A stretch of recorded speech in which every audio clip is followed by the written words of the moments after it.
Good morning, everyone. Good afternoon. Wendy Bell Radio is live. JD Rucker filling in. I'm having some issues this morning, so bear with me. Um, Let me make. Okay, so we sound okay for right now. Everybody, cross your fingers. Uh, well, we didn't get connected and figured out until what JD 4 minutes before. Yeah, plenty of time. Plenty of time for professionals. Well, I wouldn't go that far.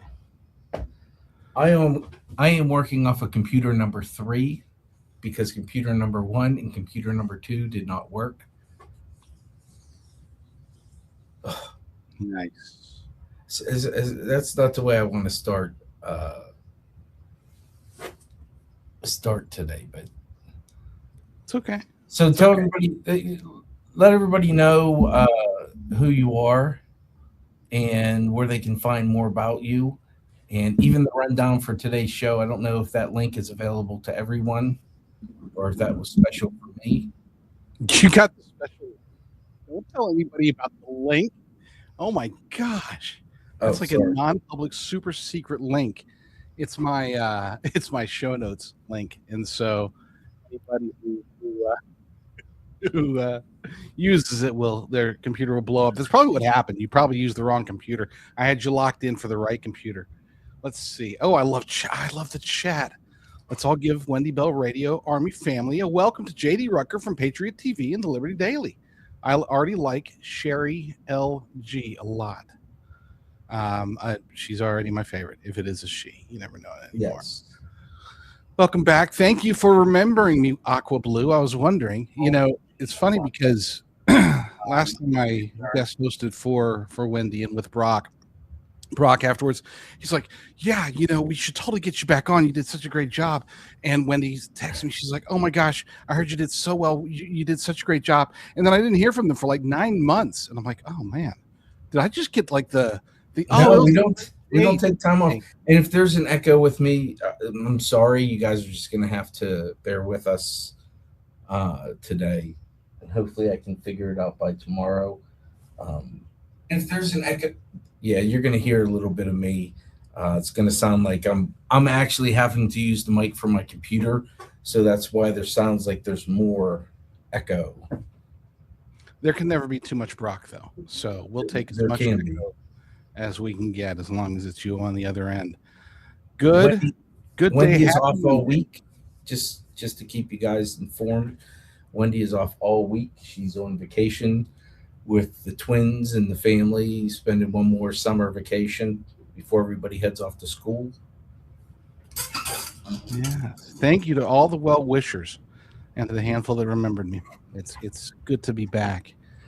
I love doing this show because back in my short-wave radio days, we used to do a 4-hour show, and I got so used to doing that. Then over the last few years, I've been doing 1-hour shows. Sometimes I'll stretch it to 2, but I really miss the longer form, being able to talk about a wide range of topics. And so I love doing this show. It's funny because last time I thought, you know what, I'm going to go to 3 hours. I love this. I'm going to go to 3 hours, and then it just life happens. So it's great.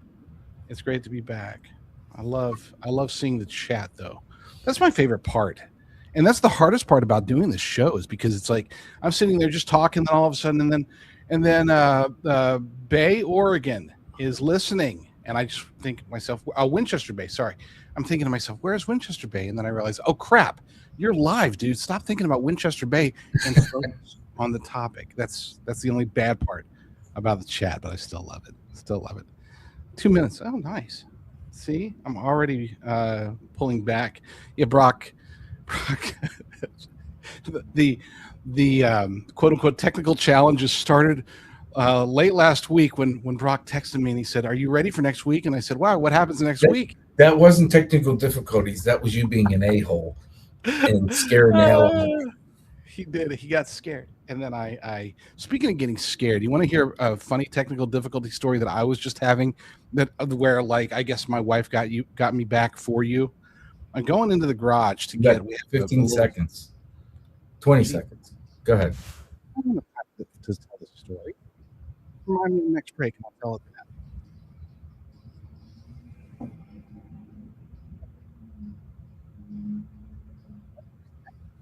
Okay. Whew. Everybody take a deep breath for me.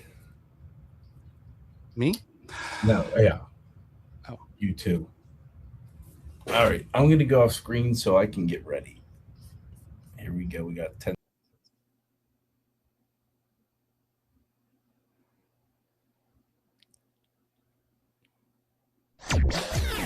Five, four, three, two, one. Wendy Bell, America's anchor mom, fighting for America 1 hour at a time. Welcome to the family. You know, you can be in the middle of a hurricane. I'll speak on behalf of my colleagues. I think I can say we are all willing to work with anyone who's serious about doing the work of censoring the American people and advancing progress. People can yell at you. So I am going to tell you that we have to Trump. North is still north. You could be in a thunderstorm. I rise to announce that I will bring articles of impeachment against the president for dastardly deeds proposed. North is still north. It doesn't change fundamental things. We're living in a different world. 70% of Americans say Trump is doing what he promised to do. And in this business, right is still right. Even if you stand by yourself. We don't get fooled again. 3 hours of bold truth and excellence. You've just signed up for the WBR Army. Strap in. This is the Wendy Bell radio program.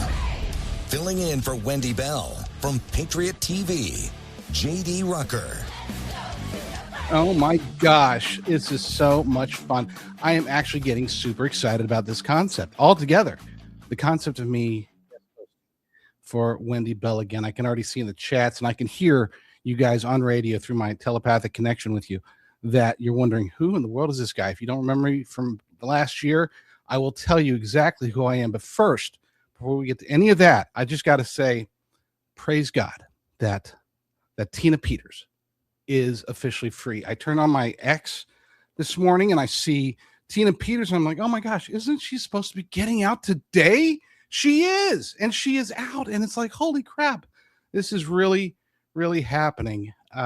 It's, for those who don't know, I actually have some direct connection, a bit of a direct connection with Tina Peters. Nothing special like she has with other people, but I've been on her show, she's been on mine, and I consider her to be a friend, and her jailing was just such a disaster, such a travesty. So let's just start off right there. For those who don't know, yes, Wendy Bell is out this week. My name is J.D. Rucker. I will be filling in for her. Not really and I can't fill her shoes. Okay. My feet just won't fit in her shoes, but her shoes are awesome, and they are doing something amazing with her family. I'm not going to go into details because privacy is privacy, but let's just say that I am very happy to be here trying to fill in with Brock and the rest of the crew. And I'm going to do everything I can to not look over and read the chats because, oh, what are they saying in the chats about us? Oh, yeah, no. This isn't about us. This is about saving America, which is what Wendy Bell has been doing, trying to do for all this time. It's what I do with my own show when I'm doing it. And it's what I'm sure many, if not most, if not all of you have been hoping to do for the last however long. This is a challenge. I mean, I know that we've got President Trump in there, but we also have feckless Republicans with a quote unquote majority in the House and the Senate, not doing anything. We have legacy media still fighting back. We have Democrats doing their thing. And so every day is a brand new challenge, but we have a new component, something that I don't think we've really had as much of. Maybe we did, and I just didn't notice it. We have a new component, a spiritual component that seems to be harming America more so than perhaps ever in our history. This being our 250th year, praise God for that. And here we are facing demons and devils and aliens and everything else. So The fight is on our hands. Now, the question that everybody keeps asking, who the heck is this guy? I'll go ahead and tell you. My name is J.D. Rucker. I am first and foremost a Christian, a Bible-believing Christian. Secondly, I am a husband. I've been a husband for over 3 decades to my beautiful, wonderful, and amazing wife. We have 4 glorious children together. And beyond that, I am a proud America First patriot. I don't usually call myself a Republican per se, because there has been a shift within Republicanism. It's funny because a lot of times we say, oh, that guy's a rhino or this guy's a rhino. I know I say it all the time, but in many ways, we're the rhinos. I mean, we're the ones, we being those of us who are perhaps more conservative, maybe a little bit more America First, a little bit more MAGA. We are the ones that at least for a while, it seemed like the Republican establishment, they were the Republicans and we are pulling out. Now things have changed. Things have been changing in 2 different ways for the last couple of years. Number one, I think that we, the MAGA Republicans, are truly becoming the voice of the Republican Party. We're seeing that in the primaries. We're seeing that with everything that President Trump is doing as far as endorsing people. Then people are listening, and the Republican Party is shifting away from the John Cornyn's and towards the Ken Paxtons of the world. That's a good thing to me. So maybe we're seeing that shift. But then there's a second component, a second difference now that there wasn't in the cards just a couple of years ago. And there's this fracture, right? This civil war, as they like to call it. It's not that dramatic, but they keep saying it's dramatic. They being legacy media. This fracture between patriots on this side and patriots on that side, right? You got Megyn Kelly versus Mark Levin. You got Tucker Carlson versus Ben Shapiro, and there seems to be this culmination of I guess I'm hoping it's a culmination very soon, but this convergence of strife within the conservative movement itself, and this too is relatively new. Before it was very easy to just you had the American First people and then these establishment Republicans, and it was the partition was easy. Now you have the America First people that are sort of shifting apart from each other into 2 separate groups. And then you even have the establishment, where you've got part of the establishment still trying to get onto the Mike Pence style of Republicanism, and the other part of the establishment that says, you know what, maybe this whole MAGA thing isn't so bad. So there's 2 splits happening on 2 different sides, and I don't know how it's gonna pan out. All I know is that I love America. I'm hoping that if you're listening to this show that you love America as well. And together we should be able to, Lord willing, come up with a plan. Today's show is titled Democrats Have a Candidate Problem. And it's perfect. Great way to start the week. Because I like good news. I'm not a doom and gloom guy, okay? Very much like Wendy, we might rant. We might get really mad about this and that, but generally we like delivering good news. And the good news for this midterm election cycle is that despite all the challenges that I've already mentioned, and then other challenges that we're having within the Republican Party, and it being a midterm, which traditionally and historically midterms have always been challenging for the party in power, the Democrats seem to be doing everything they can to help us by throwing out people like Graham Plattner. Okay. I'm going to stop right there because it's getting to the point where you can just say his name and it's funny. It's just hilarious, right? We had Eric Swalwell. He left, and now there's a challenge. He got pushed out, of course, because of his personal issues. We got James Tallarico in Texas, who may be the it's Anna Paulina Luna came out yesterday, and she said, he would be formidable, except he's like crazy. And he would be a formidable candidate. He's very well spoken, very soft spoken, right? He's got that whole thing going that seems to be appealing to Democrats and even some beta Republicans. But then you hear what he says, you hear what he's been doing in government in Texas. You hear his pastoral, his seminarian perspectives on God and Jesus and the Holy Spirit and God being non-binary. And it's like, yeah, he actually probably would be a challenge, except he's a fool. He's an idiot. He's a moron. I was very concerned about him initially.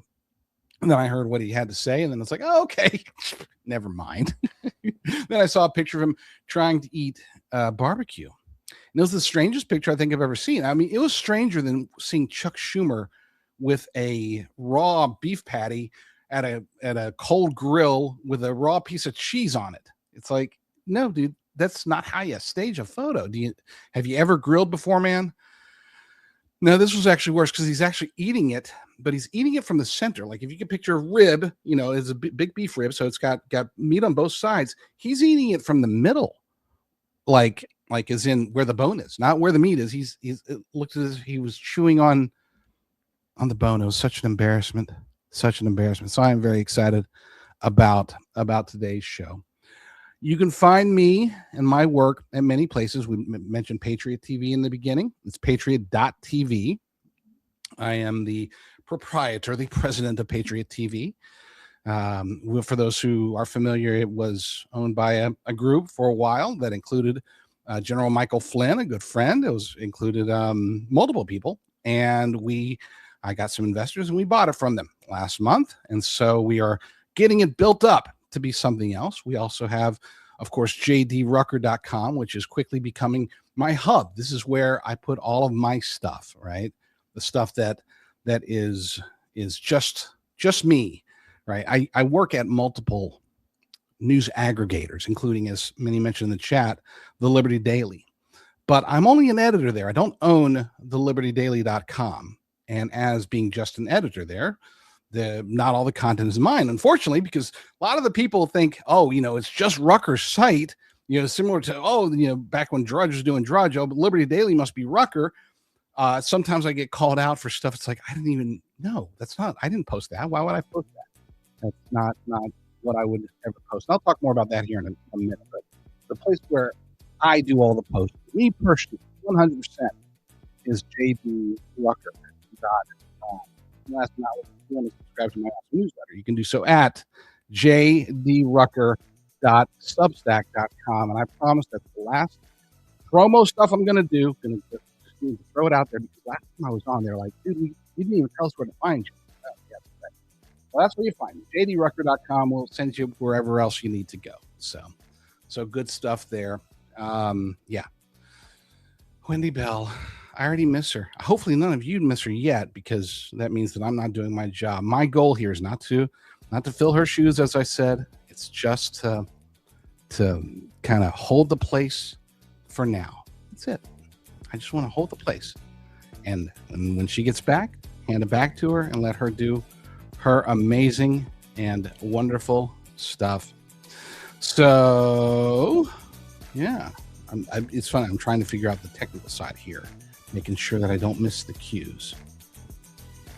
Because if you miss the cues, you get into big, big trouble. And I won't. We'll be right back on the Wendy Bell radio program.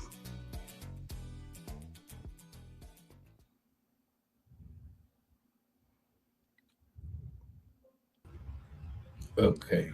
Could you hear the music? I could not. And that's why I was like, wow, at times it's beyond the cue. Maybe I need to turn this up. No, I did not hear the music at all. So okay. That's going to be bad. Yeah. How long was it? How over did I go? Well, these are floating breaks. Yeah. So you didn't go over, but the bottom of the hour is pretty solid. So yeah. Do you have a clock in front of you? I can't read a clock. You know me.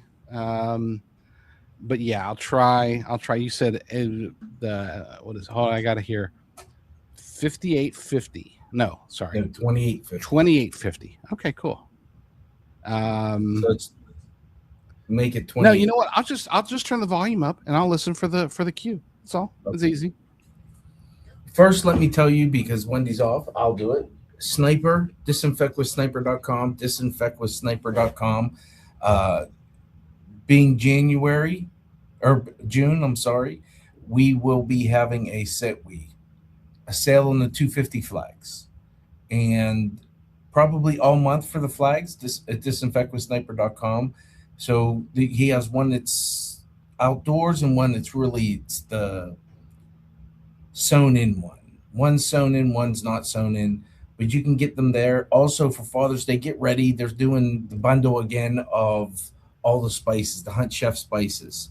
So if you get there, there's everything there that's healthy for you and your family. The Sniper, the Knockout, the Rose food with the Harmony spray for bugs, all organic, safe around your kids, safe around your pets. Everything on that site is safe for you, your family, your pets, everything. So go to disinfectwithsniper.com, disinfectwithsniper.com. Beautiful. You know, I am trying to, I didn't realize it until just now. I saw in the comments about staying close to the mic. My microphone, for whatever reason, continues to turn itself down. So, a little technical difficulty there. What I'm going to try to do is I'm going to try to lean in and get really close and intimate with you all. Hopefully that'll, son of a gun, it did it again. You know what it is? It's if I lean in, it automatically does it. And this is something with our streaming software, because this doesn't do it on my show. Let me see if I can fix that real quick. Turn off the auto adjust, because that's the problem, is that it auto adjusts down, automatically adjust mic volume. Nope, we are not going to automatically adjust the mic volume. How do I sound? Can you hear me now? All right, here we go. You guys will not hear bumper music. When I go off the screen, JD, you can basically just count the 5 or 10 and go.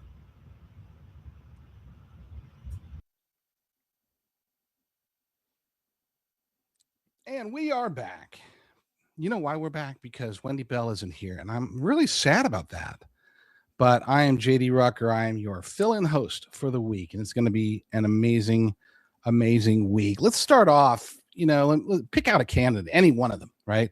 Any of the Democrats candidates that you want to talk about, they are all just awful. I mean, really bad. Let's start with somebody I think I know that Trump said he was trans. He thinks that he's a transgender. I don't know if that's true or not. Some say that he might be other variations of the LGBTQIA plus scenario, but he did come out with his girlfriend. Of course, I'm talking about James Tallarico, the Texas Democrat who beat Jasmine Crockett. And I remember when they had their primary and Crockett lost, I was super annoyed. I was very upset because I thought she's going to be super easy to beat. And then this guy comes out and it's like, oh my gosh, he's a pastor. Oh my gosh, he's very well spoken. Oh my gosh, this is going to be a disaster. Then I heard his actual words. I heard his policies.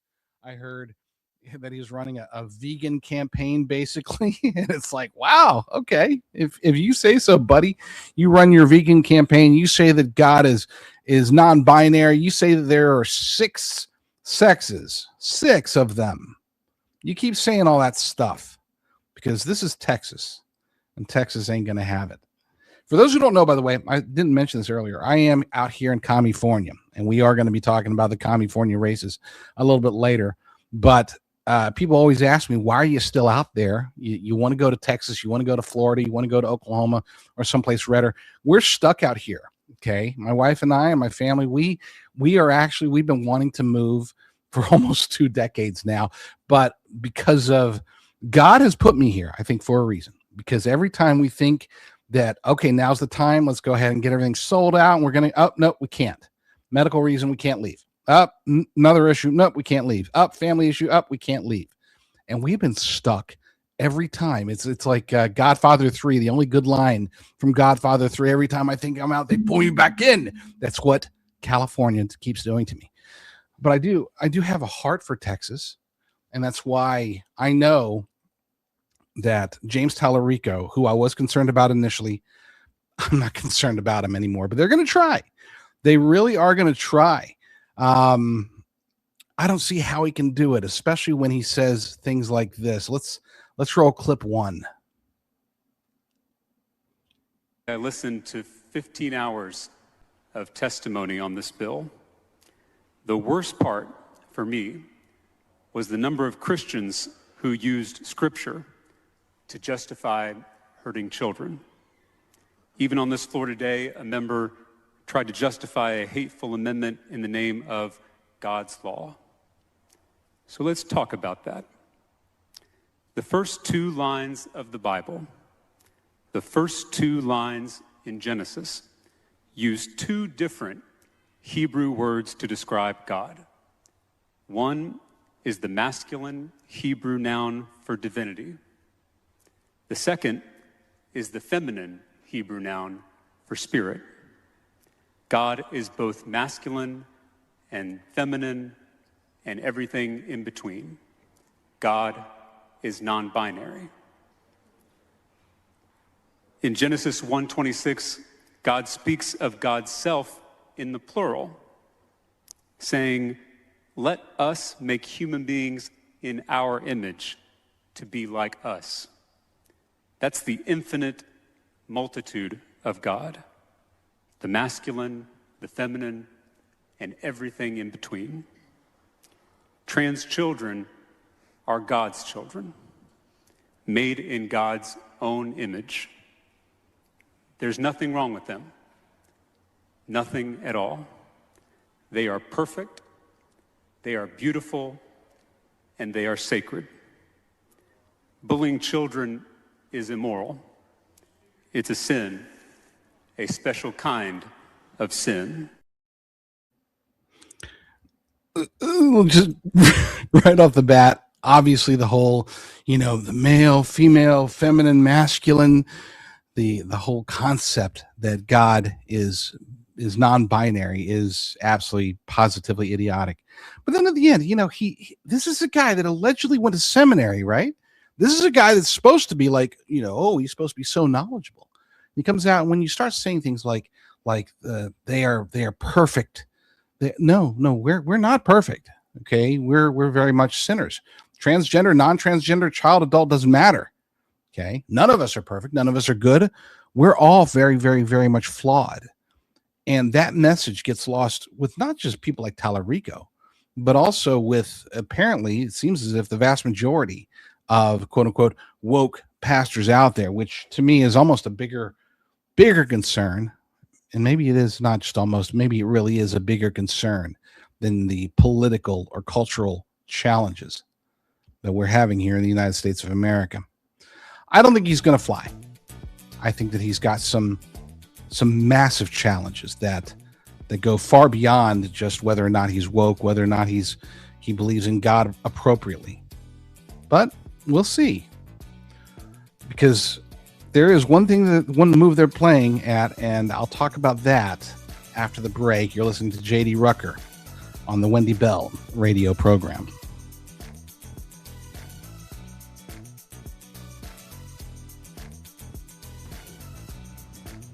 Perfect. I should have opened with the pledge. I'm going to do that tomorrow. I'm sorry. They're right. Why did we not open with the pledge? I will say this. That is Wendy's thing, and I leave it up to the host if they want to do it and if they don't want to do it. So I leave it up to them, and then they can make the decision for themselves. So, considering, and I didn't do it last time either, but considering the state of the nation, I think we should do it. I think we should. Okay. I'll do it tomorrow. Yeah. Okay. If I remember. I'll remind you. Do you want to hit the sponsor, or can I tell my rattlesnake story? Tell your rattlesnake story, and then I'll do a spot. So I go in, and again, for those who missed in the beginning, I sort of I tweaked at Brock earlier last week when he said, are you ready for next week? And I'm like, what's happening next week? And he had a heart attack, basically. So I go in. We got this little refrigerator in the garage where my son's milk gets stored. And so I go in to go get the milk, and there's a rattlesnake. I hear a rattlesnake in the garage. And I'm thinking, my first thought was, well, that's weird. My second thought was, well, that's scary. And then my third thought was, I should probably grab the milk instead of standing here in the garage barefoot, ready to be killed by a snake. As it turned out, that snake turned into a cat and then turned into a bird.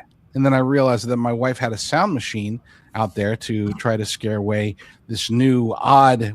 She saw a mouse, and so we have like 1,000 mouse traps in the garage now, along with a noise machine that sounds like a rattlesnake. So I had my wife got me back on your behalf, Brock. Good.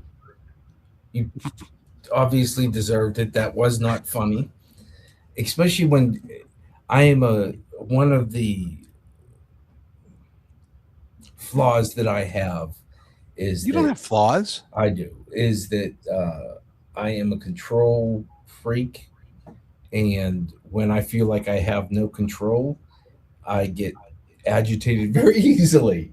So when someone says to you, "What's next week?" and they're supposed to fill in all week, my immediate thought was, "Oh my gosh, I'm going to have to do it myself," which would just be a nightmare to do literally everything and not be able to concentrate on anything. So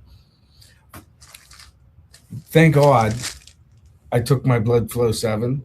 I got the triple X here. So that means business. That's six of these capsules a day, gets the blood flowing, gets your heart rate up. It feels like it gets my heart rate up. And I don't nap during the day. I don't feel tired and sluggish at all. I take it every morning. I agree with Wendy. I don't go to the gym like she does, but I get through the day a lot easier with it than without it. And even Wendy, Brock, I've been taking blood flow 7 for a few months. It has helped tremendously with my migraines. I've gone from 6 to 7 migraines a week, which I can't even imagine. That's along the lines of debilitating. To 1 to 2 in 5 to 6 months. The best relief I have had in 47 years of migraines. Nothing else has helped but Blood Flow 7. So go to bloodflow7.com/Wendy. There's deals. It's not expensive. It's really not. I would get the 3-month. It took me about a week to feel a difference, but definitely check it out. bloodflow7.com/Wendy. Nice. I will say we have some of the best sponsors out there. We try to find stuff that gets you away from pharmaceuticals and things that just, we don't charge for the show for a reason. We have people complain about commercials, but let them pay for it, right? Support them. Get something for your money instead of just paying for a show that you get nothing from.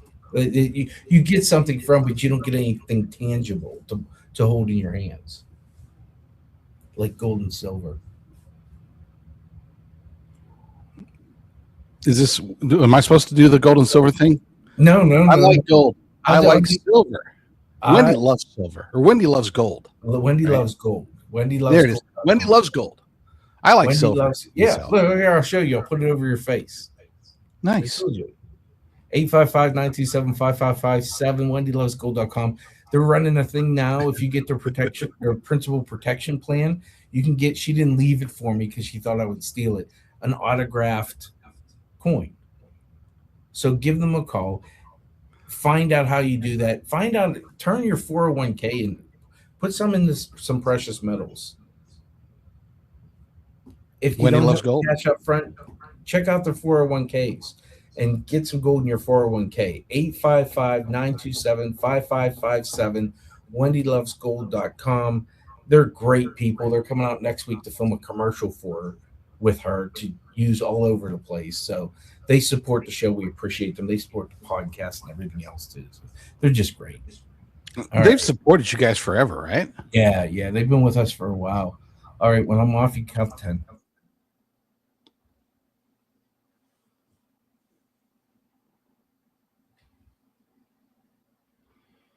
Welcome back to the Wendy Bell radio program. I am JD Rucker, filling in for Wendy for the week because she is doing some amazing and awesome and patriotic stuff with her family. Do you know who's not doing patriotic stuff? James Tallarico. Let me just say, I put a joke, and sometimes Twitter's not very good for jokes. X, I guess they call it now. X is not very good for certain jokes. Sometimes it does great. I put one out that I thought was killer. I was replying to Senator Mike Lee. He had put something out about Tallarico, and I said, I put in, Uncle Rico is greater than Tallarico, and I was laughing my butt off, and it got like 8 likes. I was so disappointed. I worked really hard on that one. It's like, craft it right. Okay, Uncle Rico, make sure you spell Uncle Rico right. And then I realized that there's probably a large portion of the audience who doesn't even know who Uncle Rico is. And so I'm going to blame it on that. I'm going to blame it on ignorance. Speaking of ignorance, that is what the Tallarico campaign is banking on. They're banking on the ignorance of the voters. They're hoping that voters will not realize who Tallarico is. And the way they can do that is with money.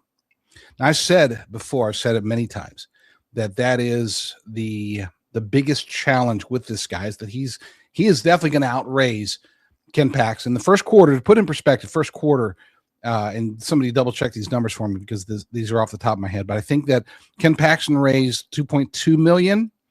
Tallarico raised like $27 million. And that sounds like a lot of money, and it is.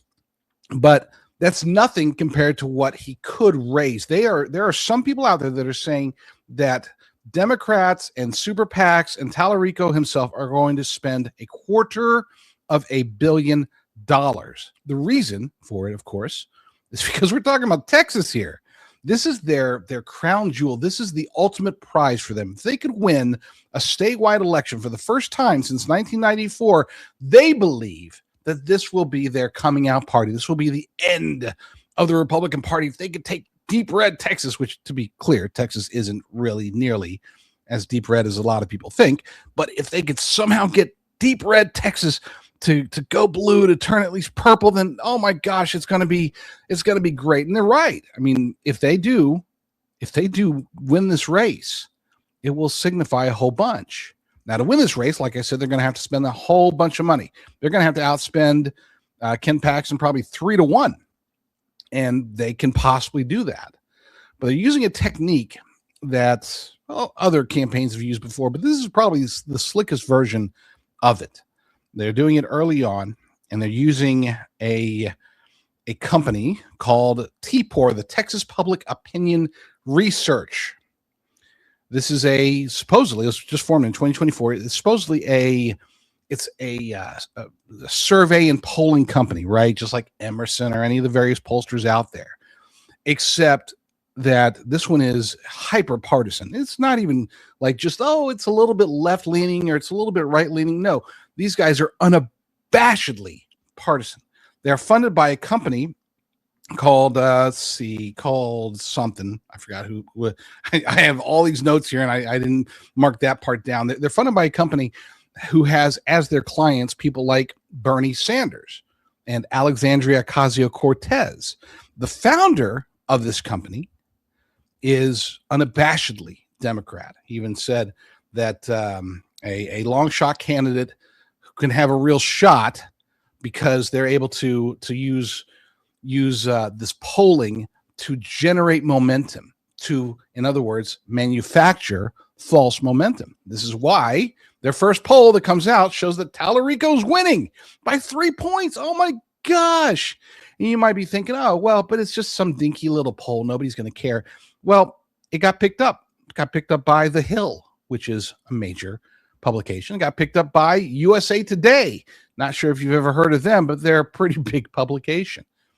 Now, unfortunately, because they are legacy media, because they love Democrats and hate Republicans, neither of those two publications, nor as far as I know, anyone else who published this poll, none of them highlighted the fact that this is a Democrat-run poll. The reason you might be thinking, but a poll doesn't translate into votes. You're absolutely correct. And I myself have said many times that polls are meaningless, at least as far as trying to determine who wins and who loses. Just look at 2016, right? But there is something, especially early on, that polls do, and that is to generate hope. That is the only purpose for this poll. It wouldn't have mattered if the real poll showed Tallarico down by 15 points. It still would have been put out there as him winning, leading by 3 points. The reason being, and you might say, well, how could they do that? They're not allowed to lie. Number one, who's going to check them? But even if they do, what they do is they regurgitate the poll. In other words, they hit up these 1,500 people and check the results. We don't like that one. So let's just go hit up another 1,500. We won't even publish this poll, and there's no way to check to see if they ever do that, right? We'll just take the data from this poll and dump it. And let's go to this more blue leading area, and let's hit up these 1,500 people. Oh, look, we got a winner with Tallarico. Look at this. Donate money. People don't donate to candidates that they think are going to lose. That's why these polls are so powerful and so important and so scummy and devious. I hate the entire polling world. This is why. Look, if you want to know who's going to win something, I don't participate myself, but these betting markets out there, my goodness, they're really good. Okay. And I'm sure there's examples where they're inaccurate, but for the most part, the what are some of them out there? I'm sure somebody in the chat knows Kalshi. I don't even know how it's pronounced. They have Paxton hitting at around 60%, which still seems kind of low to me, but about 60% are supporting Paxton. And again, not supporting him as far as they are voting for him. 60% of the people or of the money believes that he's going to win. That's the key, and that's why this whole new betting market industry thing is far better than polling. If you really want to know what's going to happen in the world, check that out. It's hold on. Here's the name of it. It's Lake Research Partners. There we go. On top of Alexandria Ocasio-Cortez, they also have as their clients labor unions, the Sierra Club, and a guy named Joe Biden. I don't know if you've heard of him or if he's even heard of himself anymore, but he is amongst the clients of this company that is supporting the new company that is doing these polls that are being used by legacy media to stir up more donations, more contributions, more campaign money for Tallarico. I'm not going to say, look, there's no chance that Tallarico can't win. Ken Paxton is a flawed candidate. I love him. Okay, I support him greatly. I support him as Attorney General. I supported him when the rhinos were coming after him in Texas. I've supported him the entire time. I can't find anything that he's actually done super, super wrong. Okay, as he had some challenges in his personal life, as he had some challenges with the Republican establishment, has he done some things that are maybe a bit questionable? You betcha. You bet he has. But it's nothing compared to Graham Plattner. Was just, I said at the beginning, for those who missed, I said, I just have to say his name and then I start laughing. His name is becoming such a punchline. It really is. But there's a plan for him.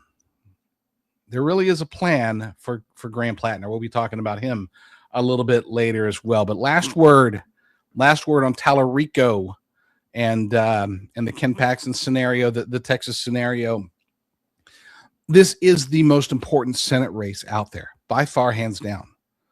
And even though I can sound confident, and a lot of people can sound confident, and the betting markets could say that Ken Paxton is likely to win, we cannot take it for granted. There's a lot of time between now and then. There's always October surprises. There's always a whole lot of money.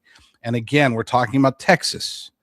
Texas is a red state, but it might not be as red as you think.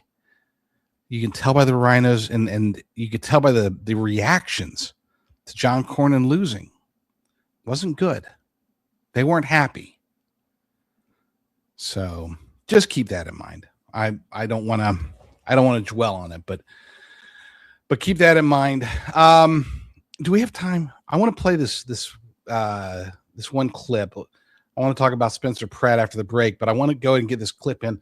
Brock, if we have time, go ahead and play clip 2. And if not, then don't, and I'll just talk. I'm wondering if you support 4118 around schools and daycares. Well, I already voted against it, because it doesn't work. I mean, it's like, I don't think a kid's going to be safer because a tent is 500 feet away from a school. It just doesn't. Woke up this morning to a sound of commotion outside of my window, and I looked out the window and I realized that there were people setting up what was, I think, a fake encampment, like a homeless encampment outside of my house. Multiple people gathered there filming it to make a shooting something with cameras and things like that outside of my house. I have two little kids. Yeah. They didn't see it, luckily, this morning. But, I feel badly that I'm even subjecting them to that at all. So if you missed it, tale of two different versions of Nithya Raman. On one hand, when she's talking about actual real homeless encampments out in front of schools in Los Angeles, she's like, I don't see how that's a big deal. I don't see why moving them 500 feet away is going to make a difference. In other words, she was trying to defend the fact that she voted against an ordinance that would have prevented homeless encampments from appearing within 500 feet of schools. It makes sense. Okay, that's a no-brainer. You don't want homeless encampments, which most of them have, well, I would say argue all the encampments, but many of the homeless people in Los Angeles are on drugs.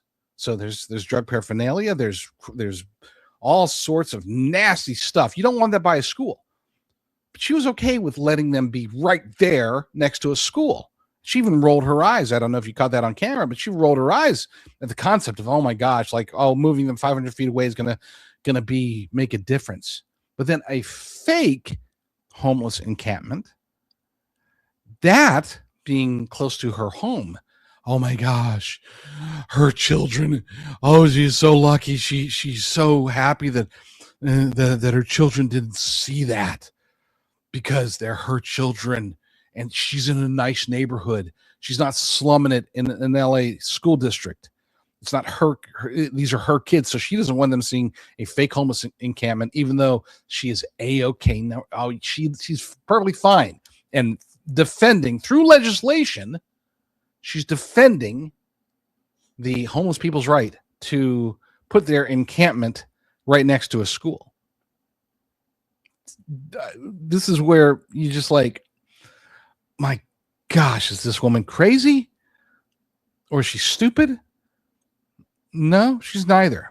She just hopes that you're stupid. If you live in Los Angeles, she's banking on the notion that you're stupid. And thankfully, those who listen to the Wendy Bell radio program, none of them are stupid. You all are brilliant. We love you all. And we will be right back to express even more of our love on the Wendy Bell radio program.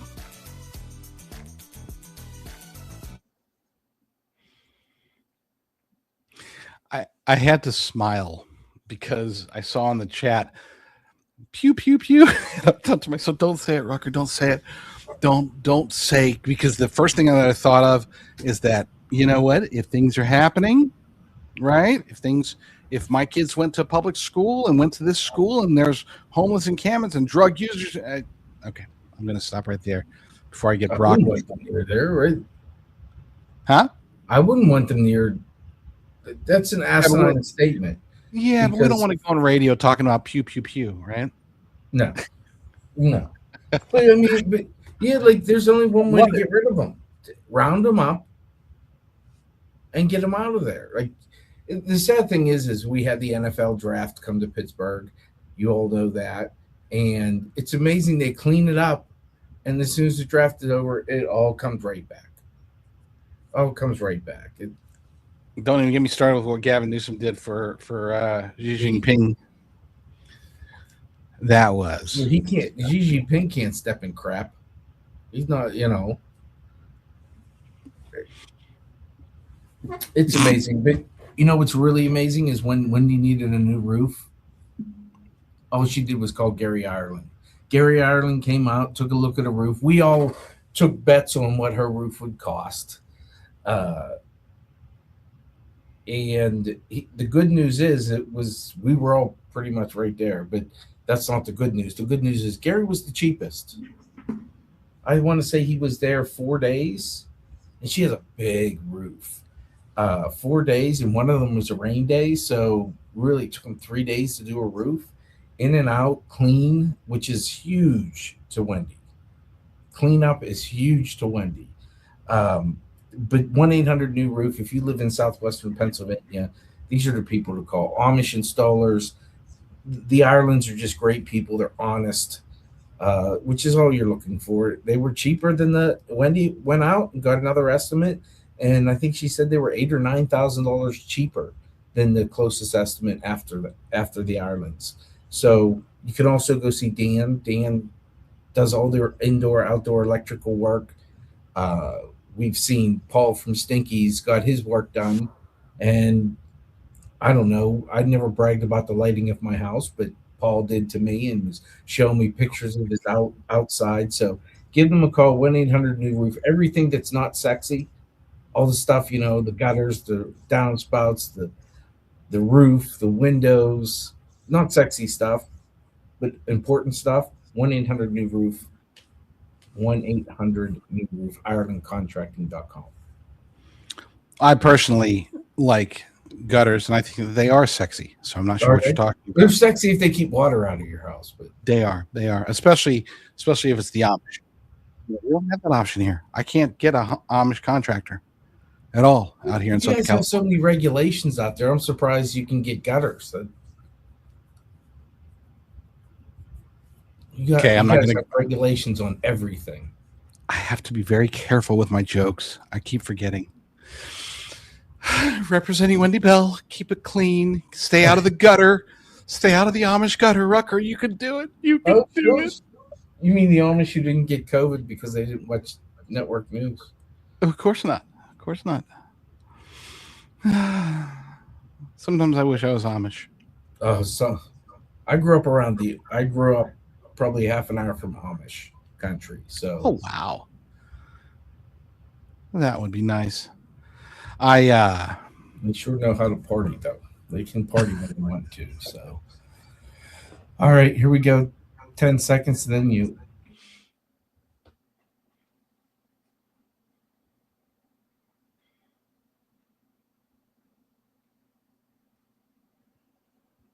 We are back. Wendy Bell radio program. JD Rucker filling in for Wendy. And hopefully we will have Spencer Pratt filling in for the next 4 years as the mayor of Los Angeles. I spent 3 months. 3 months we lived in LA, 3 separate months. So it was 1 month at a time, right? We had to live in LA for medical reasons.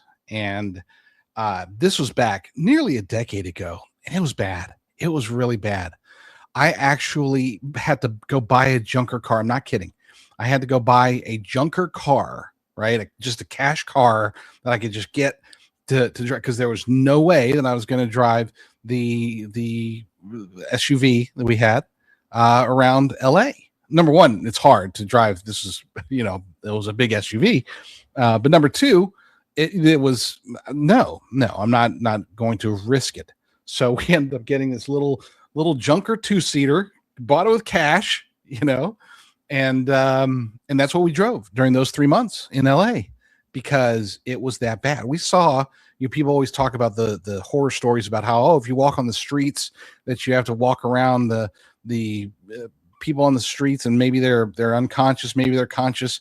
We actually saw someone who was deceased on the streets. It was horrifying. The most horrifying thing wasn't just seeing somebody who was deceased. It was realizing that we didn't know how long he had been deceased. And apparently I was the only person who stopped to check on him, because everybody else just went by, and it was a very, very awkward experience, to say the least. So somewhat traumatic for my wife, and not something that we like to talk about. Spencer Pratt is the guy, and tomorrow is the day.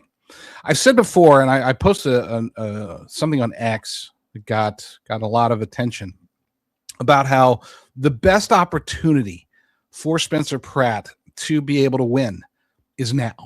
Okay. There's this perception that LA or that California has a jungle primary and then a general election. That's not the truth. That's not actually how it works. Okay. It sort of works like that, but with a caveat. Technically speaking, in certain jurisdictions or certain districts, in certain cities, including Los Angeles, this is June 2nd, tomorrow is the actual election. Okay.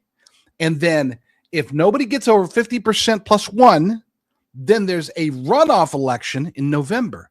In other words, and this is the important takeaway, in other words, if Spencer Pratt or any of the candidates, but we don't want to talk about them, if Spencer Pratt were to get 50% of the vote plus one, then he wins. There is no top two get to face off in November. He just wins outright. Now, I know what a lot of you are thinking. You're like, there's zero chance that it could happen. But I am a firm believer that God picks out our leaders. And the best chance that Spencer Pratt has is when it's him versus a field versus when it's him versus going one-on-one against probably Karen Bass, but maybe Nithya Raman. Okay. If that's the scenario, he's got less of a chance because you're going to have the Democrat Party behind them. You're going to give Gavin Newsom an opportunity to help them cheat. I'm not saying that he can't win in November. I'm saying that it'll be easier if we could get a massive turnout, just a Platt surge. I'm trying to think if there's any words that I could use to a Platt surge. No, that's kind of tacky. A Spence surge. Nope. That's nerdy. You get the idea. We need a surge for Spencer Pratt tomorrow. And even if we don't get to 50%, okay, it's still the more that he wins by, the better. It sends a message and it gets people excited. And like I said before, you need excitement. How do you raise funds? With excitement. How do you get people juiced up? With the opportunity and the potential to win. And the more that people go out there and suspend disbelief just because he's got an R next to his name, he actually chastised me, not directly, but sort of directly, because I said, the only thing that it's unfortunate, there's people that wouldn't vote for him because he's got an R next to his name. And I had like an army of people hit me up. There's no R next to his name. And they showed me pictures of the ballot. I was like, it wasn't like literally an R. It's not what I was talking about, but I understand why they would get so mad. They're trying to distance himself from the Republican Party. And let's be fair. Let's be very straightforward about Spencer Pratt. He's not exactly, oh my gosh, this guy is such a Republican. No, he's just the guy that wants to fix LA. He happens to be a Republican, but only because the Democrats have failed so miserably for him. But otherwise, I mean, he's what you would call a moderate rhino, probably more, left-leaning, and in other states he might even be called a Democrat. But for LA, this guy's hardcore. And he's the only one that can fix this state. I firmly believe that. The city. LA used to be beautiful, and now it's a disaster. And Spencer Pratt is the guy that can fix it. After the break, we'll talk a little bit more about him and then move on to other candidates here on the Wendy Bell radio program.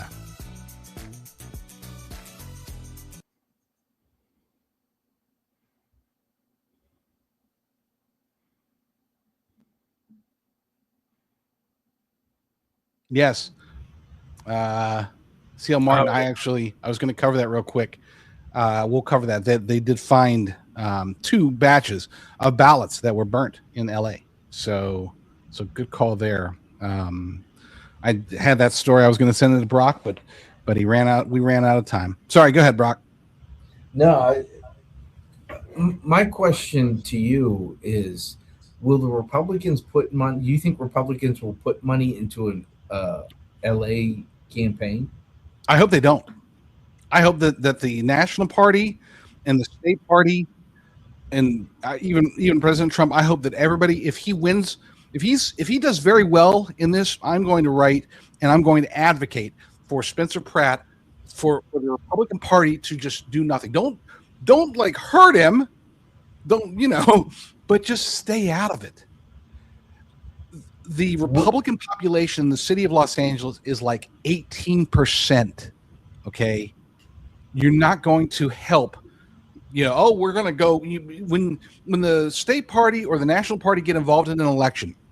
The idea is to really help the ground game, right? It's to get the word out to get all those people to show up on election day. That's the intention.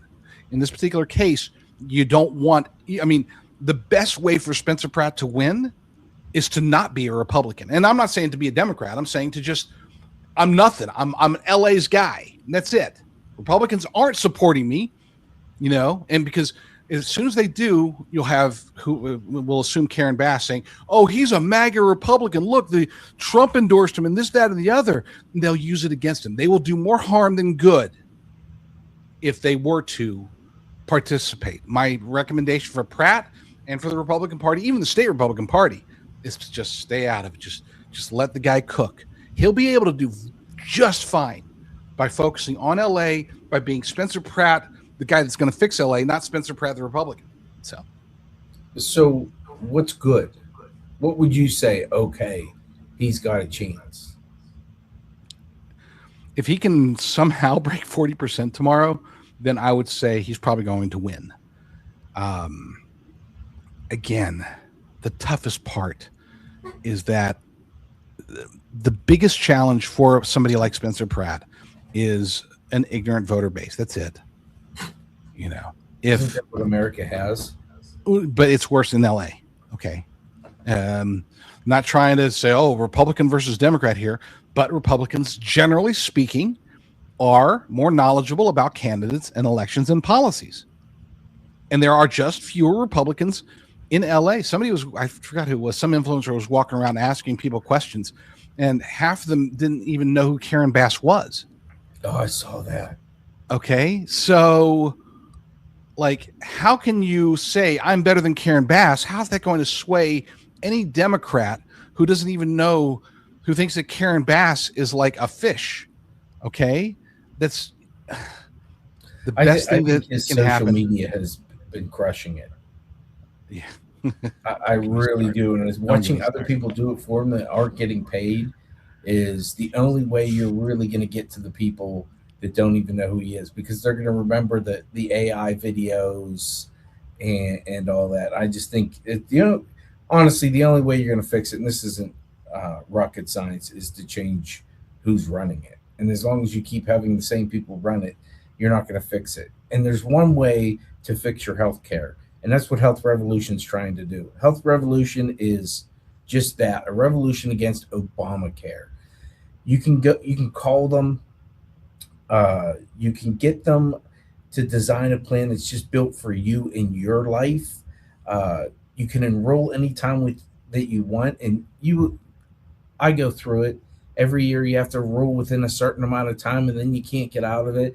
So give them a call, 800-868-6187. If you're under the age of 65, Health Revolution will custom design a plan built around your life. If you're 26, single, dude, you don't need maternity.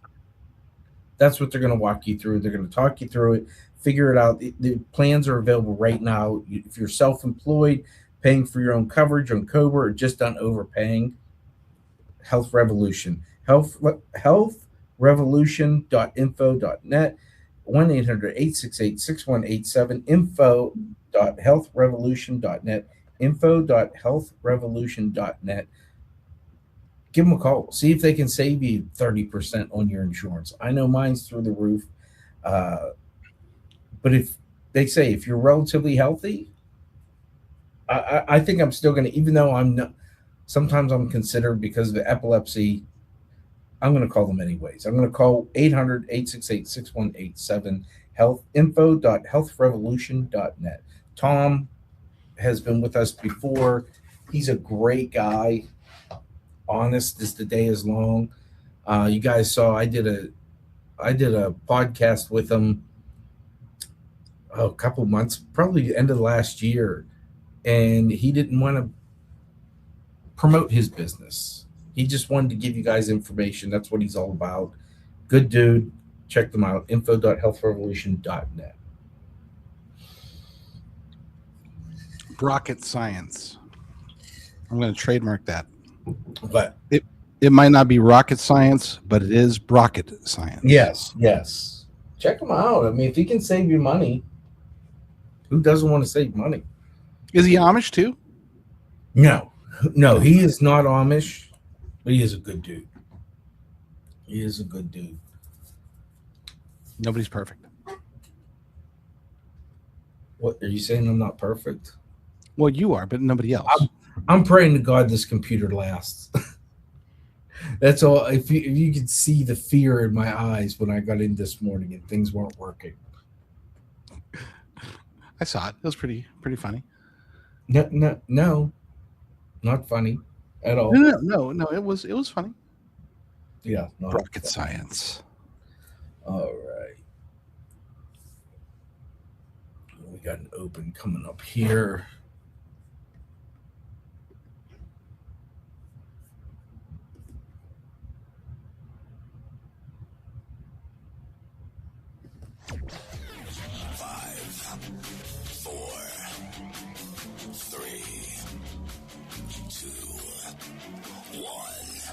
Wendy Bell, America's anchor mom, fighting for America 1 hour at a time. Welcome to the family.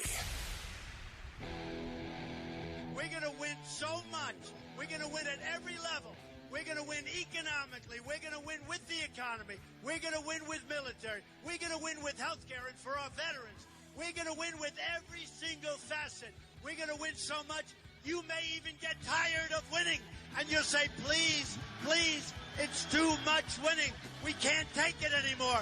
Mr. President, it's too much. And I'll say, no, it isn't. We have to keep winning. We have to win more.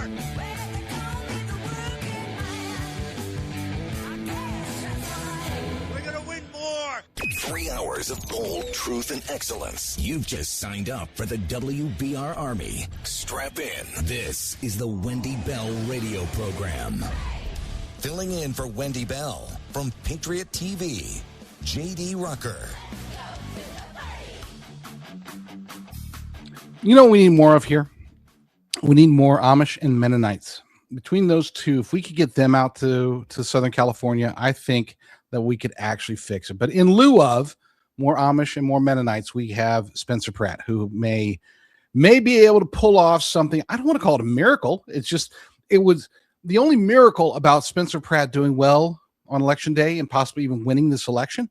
Would the miracle would be that Los Angeles, that Angelinos open their eyes, because this guy is the obvious choice.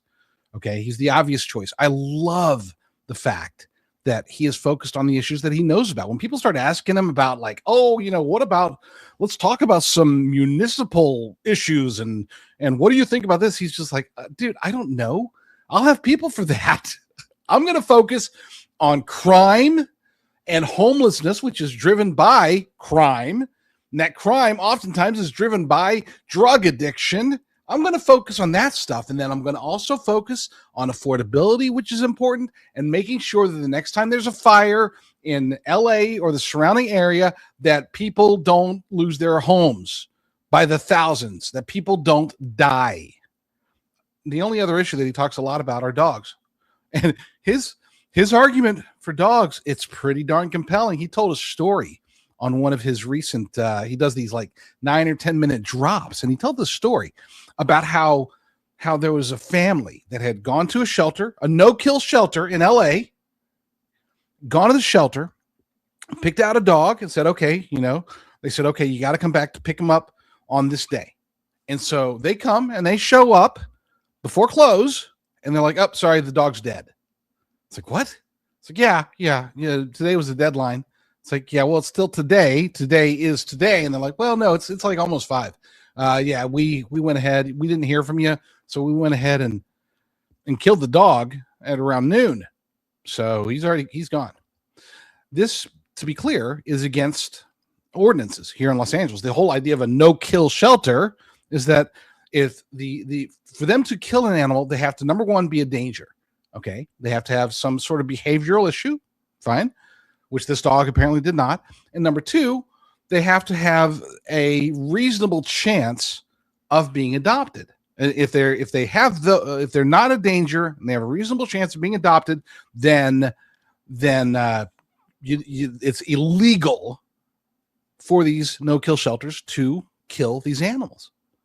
And this no-kill shelter had extraordinarily reasonable expectation that the dog was going to be adopted because a family said that they were going to adopt the dog on a particular day.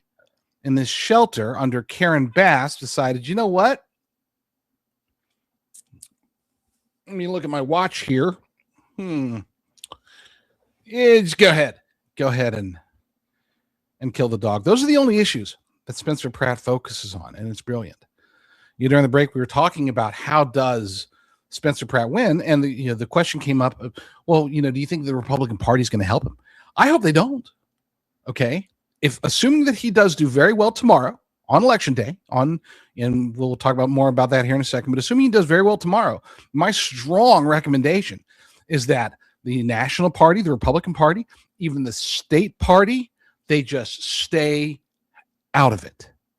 Okay. Even the White House. I don't even want President Trump to endorse him because they will only do damage. The whole reason that you get these, endorsements and that you get the National Party or the state party or the local parties to participate is for one reason only. That's for the ground game. It's to try to get people excited, get you more people that you can get your base to come out and support you. Well, LA is a different beast. The city of Los Angeles has, I think the population, if I recall, the population of LA that is registered Republican is like 18%. Okay. So even if you were able to get, we're going to get all 18% of we're going to really hammer it and help out Spencer Pratt. They're going to get those 18% and we'll say they get half of them. So we're going to get 9% to go vote for him. Whereas the other people, many of them are going to be turned off. They're going to be turned off by the letter R. They're going to be turned off from their Trump derangement syndrome. The best thing that Spencer Pratt can do is to run for Angelenos, for all Angelenos. The best thing he can do is to run as the guy that's going to fix it, as Spencer Pratt, next mayor. No R, no D, doesn't matter. You're a Republican, he'll help you. You're a Democrat, he'll help you. You're an independent, he'll help you. You're a libertarian, yeah, he'll still help you. But you're probably not going to want his help because you're a libertarian. Anyway, sorry, that was my latest attempt at a joke. And I love libertarians, by the way. I'm very liberty leaning in my conservatism. But back to Spencer Pratt. I pray that he wins. I am a firm believer that God picks our leaders. And I'll admit, when I first saw that he was running, when I first saw, oh my gosh, here's this guy he got his house burnt down. He was a reality TV star. I'd never heard of him. And on paper, I checked out, I'm like, okay. So this guy's, probably just out there selling crystals. He's just getting attention. He's just mad. He'll fall off. It'll be nothing. And I actually thought that Nithya Raman was going to be the next mayor. I thought I made 3 fatal mistakes in my early assessment of the LA race. Number 1, I assumed that Spencer Pratt was nothing to be concerned about. And I didn't even look into him very much at all until when I did. And then I realized, oh my gosh, I like this guy a lot. He's saying all the right things. Holy crap. Wow. Spencer Pratt. But then number 2, I made the mistake of thinking Nithya Raman is the West Coast Mamdani. Okay. She's a radical Marxist. She's got a little bit of local experience. Okay. She's been in city council since like 2020. She's got the local experience. She is the progressive versus the establishment Democrat and Karen Bass. She's going up against somebody who basically let her own city burn down while she was in Ghana. I thought she's going to do well. She's probably going to be the next mayor of Los Angeles. And then they'll have both coasts. They'll have New York City and they'll have LA covered with radical Marxists. And then my third mistake was thinking that there's no way that Angelenos are going to actually support Karen Bass. I mean, we've had some bad mayors out here, but she is the worst. And I would argue that she might be the worst mayor that America has seen in over a decade. And I'm not talking about just major cities. I'm talking about period. She's so awful. She actually said 4 years ago, she said, we're going to have homelessness down to nothing. We're going to eliminate homelessness by 2026. And the last I checked, hold on, let me look. Yep. It is. It's 2026. How are we doing on that? Well, they're showing that there's a 17% drop in known visible homelessness or whatever, right? But ask any Angelino if homelessness is better now than it was 4 years ago. And 99% of them will say that it's not better, that it's either as bad or worse than it was 4 years ago. And that 1% who doesn't think that, they're probably dumb. I'm on radio. Can't say what I'm thinking. They're not that smart. So I was wrong on all three counts. And praise God for that. Because if I had been right, that would have mean Spencer Pratt was not a serious candidate. Karen Bass didn't have a chance, and Nithya Raman was the next mayor of Los Angeles. It would have been disastrous. But instead, we're sitting here on the verge of something that could be amazing. Think about it. Imagine if a major city, not just any major city, but basically the major city on the West Coast, imagine if somebody who wasn't far left radical, who wasn't owned at all by special interests, imagine if that person could actually be the mayor of Los Angeles. I'm not supporting Spencer Pratt because I think that he is, just the most conservative candidate out there. He's not even close. Maybe in LA he is, but he's not what any of you in Wendy's audience would ever call a conservative. But he does have common sense. He's demonstrated that. He doesn't listen to anyone. As a matter of fact, he doesn't have any consultants on his team. None. He's running this campaign on his own and with his friends, his cronies. He's not owned by any. He has no interest in dipping into the well of the homelessness industrial complex out here in California, which is far bigger, by the way. People always talk about, oh, look at the hospice care problem they're having out there. Hospice care fraud is minuscule compared to the homelessness industrial complex. There's a reason why. Hey, let's go ahead and sink tens of billions of dollars into something, then show zero results, but nobody will know because it's homelessness. Homelessness is the ultimate smokescreen. And all of them, not just the Democrats either, mostly Democrats, but all of the politicians have their hands in that cookie jar. Spencer Pratt does not. That's why I'm voting for him. After the break, we'll move on to the next election. I'm not going to laugh. Graham Plattner, don't laugh. Next on the Wendy Bell radio program.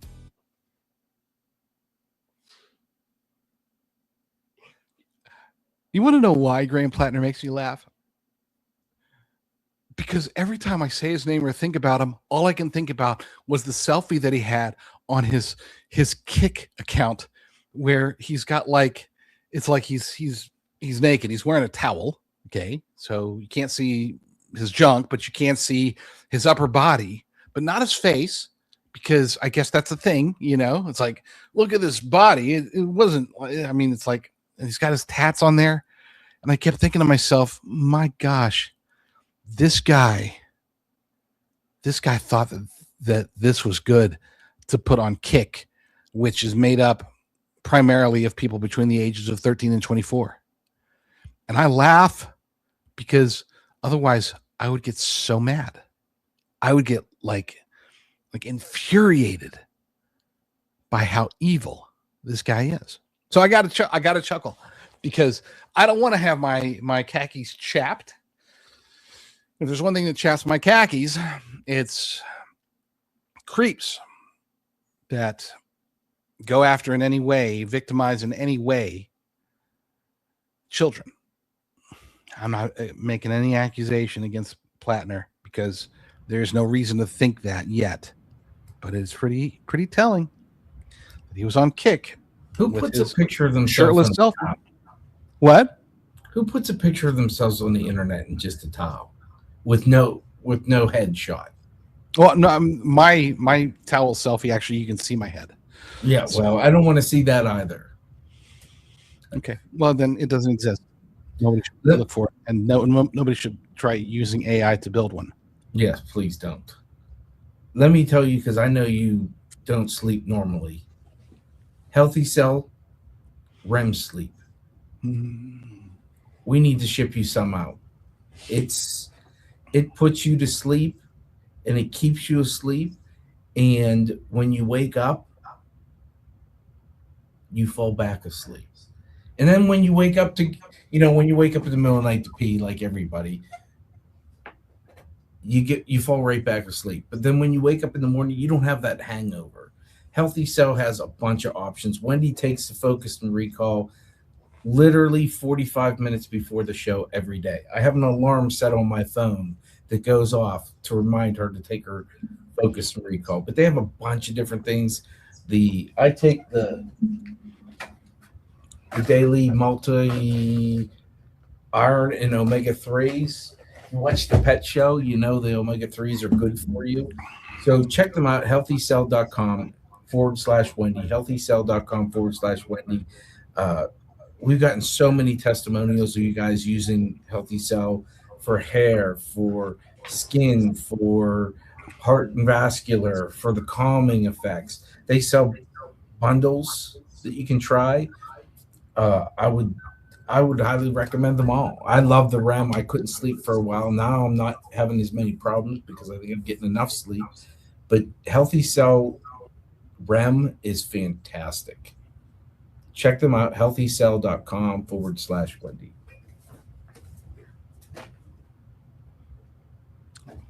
I don't have any trouble sleeping. No. My superpower, my great blessing from God is that I can sleep anywhere, anytime, and for any period of time. So God allows me to sleep whenever. Yeah, but you sleep like in segments. Like it's called naps in yes. Yeah. All right, here we go. Keep running.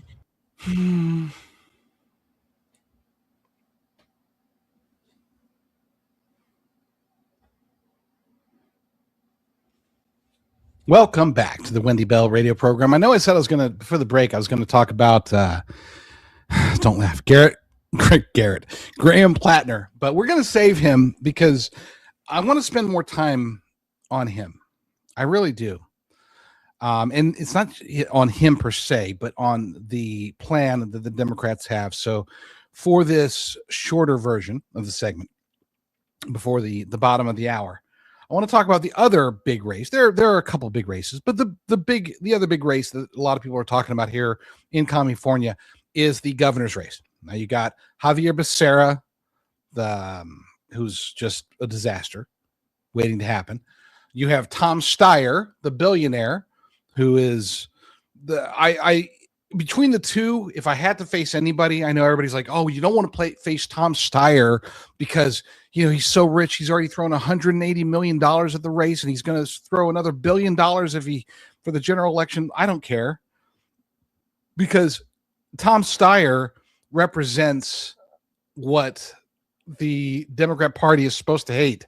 He's 68. He's a white guy. He's straight, and he's a billionaire.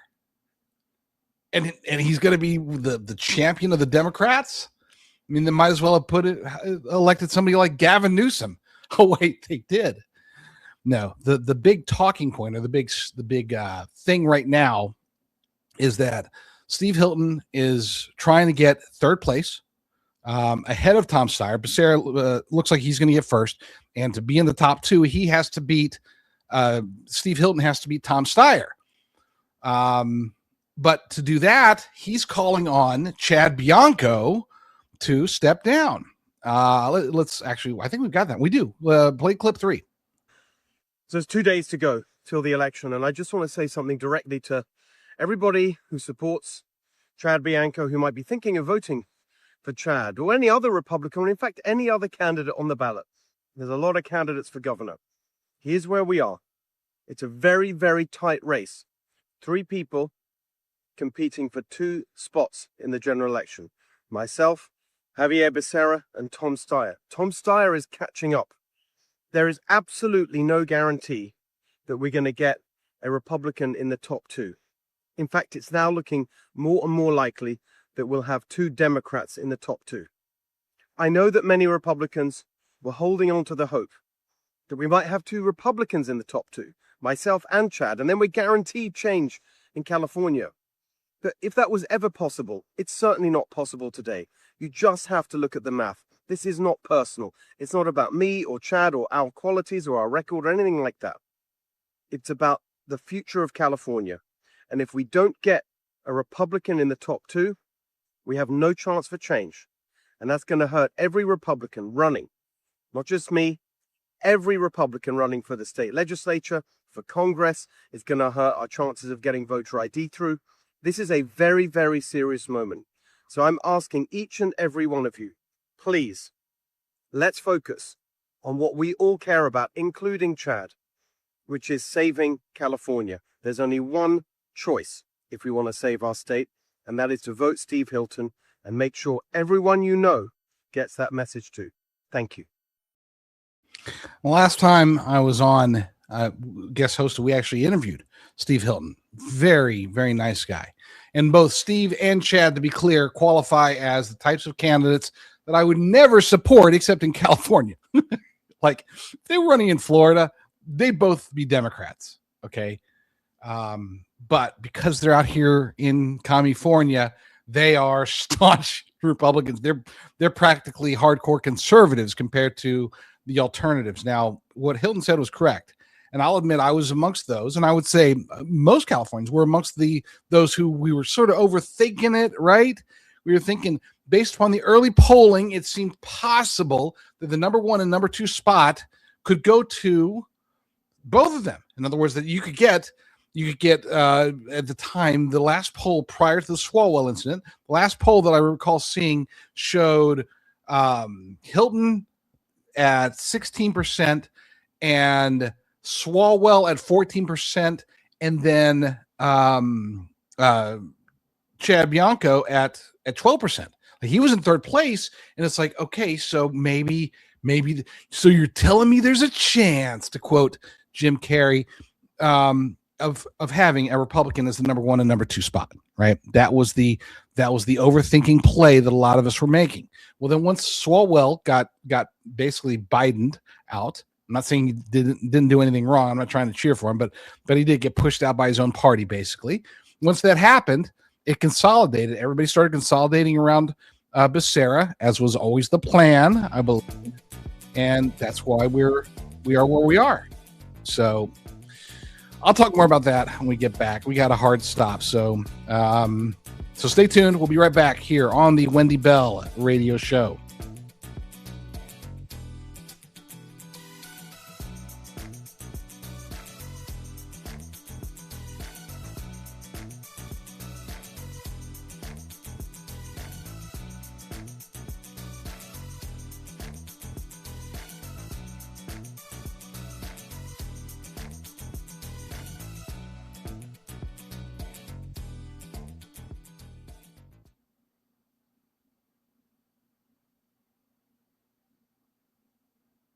Gosh, that's such a short segment. Goodness gracious. Yeah, that's why we a lot of times find something that will sort of lead into the next segment, or we very rarely play sound there unless Wendy wants really. There's sometimes she'll give me 25 to 30 pieces of sound. Nah, I should have timed it better. You're right. Yeah.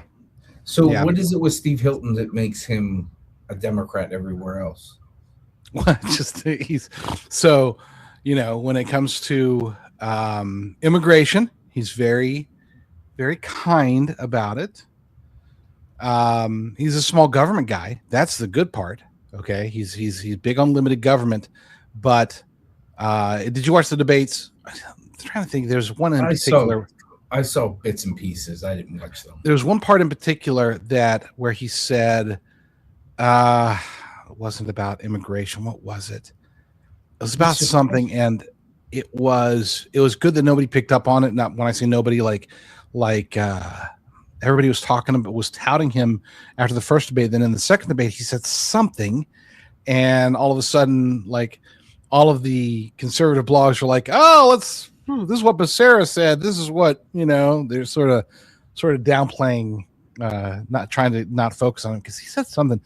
Gosh, I don't recall. Maybe in the chat, if you guys can recall, there was something that he said that was like, ugh, that would be an instantaneous out in, say, Utah or someplace like that. But out here, he's still hardcore. I like him. I mean, I think he's a very, very knowledgeable person. Well, and I think that he's about as good as it gets for California. What is it? I don't understand it. And LA is much like Pittsburgh. Very Democrat. I don't understand. Nothing changes. Nothing gets better. But they keep voting the same people in. I don't understand it. Maybe Dr. Simkovich could come out there and give everybody a little adjustment and make them think the right way. But Dr. Simkovich can't fix liberalism, is what he told me. There's no way. Can he fix the gutters? No, but he can't fix your brain. If you're having migraines or multiple concussions, he gets in there and he messes with your soft palate. Wendy and I have a friend that had tremors, and what you've heard Wendy tell the story multiple times about our friend Diane, who she had tremors, and you take medications, and the medications have side effects, and those then you take more medication. Went to Dr. Simkovich. He didn't know if he could help, but she took the chance. She went in. I think she went 4 times, and Dr. Simkovich, she told me 85% better. And you never know how bad you are until you feel right again. And people have come up from all over the country to see him. And he's given people their lives back, because when you have problems like tremors or concussions and headaches, they can be debilitating. They can change how you live your life. So give them a call, 412-366-3700. Free exam. And I mean, you fill out the paperwork, and it's everything. I had to fill out the paperwork, and it took me 20 minutes to fill out the paperwork. They want to know everything that's going on inside your head. So 412-366-3700, SimkovichConcussionInstitute.com, SimkovichConcussionInstitute.com. And he's a good dude, funny, and I don't know what kind of voodoo stuff he does in your mouth, but he can feel and tell you what's going to hurt, what's not going to hurt, what's off, what's not off.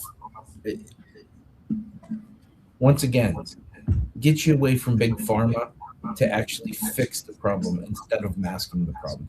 412-366-3700, SimkovichConcussionInstitute.com. I have to admit, I was reading the chat, and I wasn't necessarily listening to what you're saying, but I did finally. The only thing that I heard was, I don't know what voodoo he does in your mouth. And it's just like, what? What are we talking about? So he puts his hands in your mouth, and he manipulates the soft palate and feels around and puts basically your head back where it's supposed to be. Yeah. He put his hand, he goes, this is going to hurt. I'm like, what? He goes, I can feel it soft. Watch. So he's voodooed you. Yeah. He's voodooed your mouth. Yeah. Yeah. He gets in there with his gloves, and it's watching him change our friend with her tremors is nutty. It's just crazy to see it, because you think, how's that even work? It does. That's all I know is it does. I don't know the science. I just trust Yes. science. I actually The trust real that science. science. Yeah. It's the real science.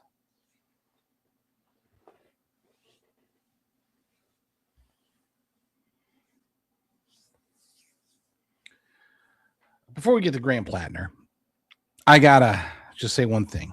I like Chad Bianco. I do. I think he's a decent guy. I think he's a good cop. And I would love for him to have a place in a Steve Hilton administration.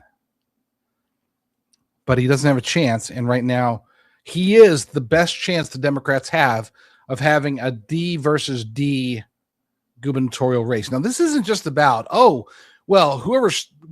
even if Hilton wins, he's going to lose to Becerra or he's going to lose to Tom Steyer. That's not the point, folks. That's not the point. If there's no Republican representation at the top of the ticket, that's going to hurt everybody below. That's going to hurt the voter ID initiative that's happening in November.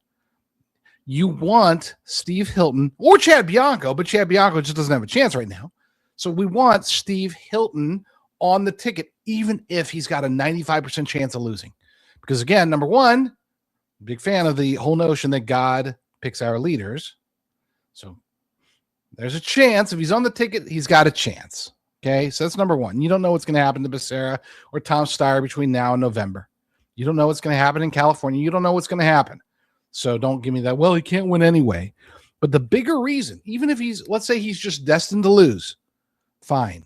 But at least he will be able to give Republicans a reason to get out and vote in November. If there's nobody at the top of the ticket, you're just going to have fewer Republican voters, which means that you're going to have less of a chance of getting Spencer Pratt. We're already facing a massive, what's the best way to put it? It's not even, it's a blitz. They're blitzing us with this whole redistricting thing. I know nationwide redistricting has been a very big benefit for Republicans, but out here in California, the last of the potential Republican representation that we had, boom, gone, thanks to redistricting. And so we do need to try to grab as much of it as we can, if we can grab any at all. And we need Steve Hilton to be at least in the top two after June 2nd, which means that we need Chad Bianco to leave. Now, I'm not saying that if he doesn't leave, that I think that Hilton's probably still going to be in the top two, even with Chad Bianco not dropping out, and it does not appear that Bianco is going to drop out. And it's not like there's a lot of people saying, "Oh, if he doesn't drop out, then he's being paid by the Democrats." No, he just doesn't. I mean, if you haven't been involved in a campaign, then you can't sit there and say, "Oh, there's no reason unless he's getting paid by the Democrats. He's on Gavin Newsom's payroll." And I'm not saying he's definitely not. I'm just saying that it's not. The more realistic scenario is, we've gone this far. Why would we drop out now? I mean, is he far off? He's far enough off. He's sitting at about 12%, whereas the bottom of the top three is usually right around 20%, depending upon the poll. So bottom line is Bianco does not really have a chance. So he should drop out. But if he doesn't, I'm not going to be like, "Oh my gosh, he's a plant. He's it was just a poor decision. That's all. All right. Now let me get my serious face on, because we're going to be talking about Graham Plattner, and I've had enough laughing at him throughout, so we're not going to do it anymore. We're going to focus on this plan, this ploy, this plot. I noted earlier how Eric Swalwell, it was very convenient that all the scandals came out when they came out, just in time, ahead of the debates, just in time to give Becerra, who at the time, like when Swalwell was in the race, Becerra was at like 2%, maybe 3% in some polls. He was way behind. He was behind Katie Porter, behind Tom Steyer, behind Chad Bianco, behind Steve Hilton, behind everybody, right? Becerra. But then Swalwell drops out, is pushed out, and all of a sudden Becerra comes in, Now, that was a very straightforward ploy. And I do believe that it was a ploy by the Democrats. Graham Plattner, the ploy that I believe the Democrats are engaged in right now, is an extraordinarily complex one, but it's worth discussing. So, a quick background for those who don't know: Graham Plattner, running in Maine. He's a Democrat. He's almost certainly going to win the nomination, even with all the scandals. Okay, his only competition was Janet Mills. She's the governor, two-term governor, Democrat, but she's 77 years old and she didn't resonate. Whereas Plattner comes in, an oyster guy, oyster farmer.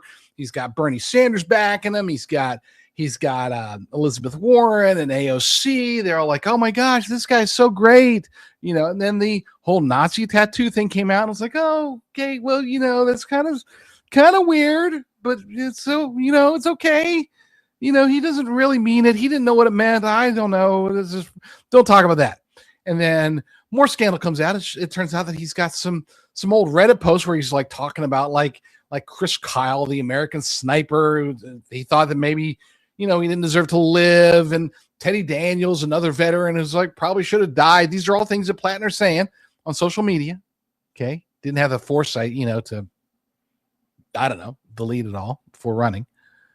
So it's like, oh yeah, that's pretty bad. The Democrats are like, yeah, but I actually showed a viral post where they were going after somebody. I think it was from not Fox News, but one of those sites, one of those news outlets. They were going and they were asking everybody. They asked Elizabeth Warren and Chuck Schumer and all these other Democrats. What do you think about the Plattner thing? And all of them were just like, I don't know. I hadn't heard about that.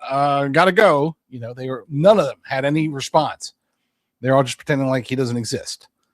It's like this guy is supposed to be running for Senate, and they're pretending like he doesn't exist at all. Well, then over the weekend, the big one hit, and this is, again, I'm pretty sure it was dropped by the Democrats because the only two people that actually were aware of this happened to be members of his own campaign and his wife. Turns out he was sexting with some say a dozen women while he was married. And the campaign comes out and says, no, it was only half a dozen.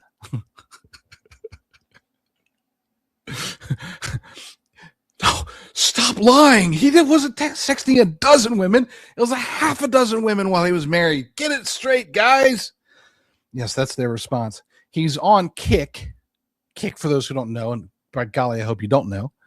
Kick is I guess it's a hookup network, and it's made up. Their average age there, the mean age is the most common age range is 13 to 24, and he's on there wearing a towel with his shirt off, doing one of those mirror bathroom selfies, with all of his tattoos showing, got his head chopped off, but he's got this and they said, oh, well, he actually deleted the app on his phone. He didn't realize that his account still existed, which that's actually viable. Anyway, so his wife, who he married like 2 years ago, his wife, she found this like within a year after marrying him. She found all this stuff. She shows the campaign. The campaign knows. She knows. They've known since last year.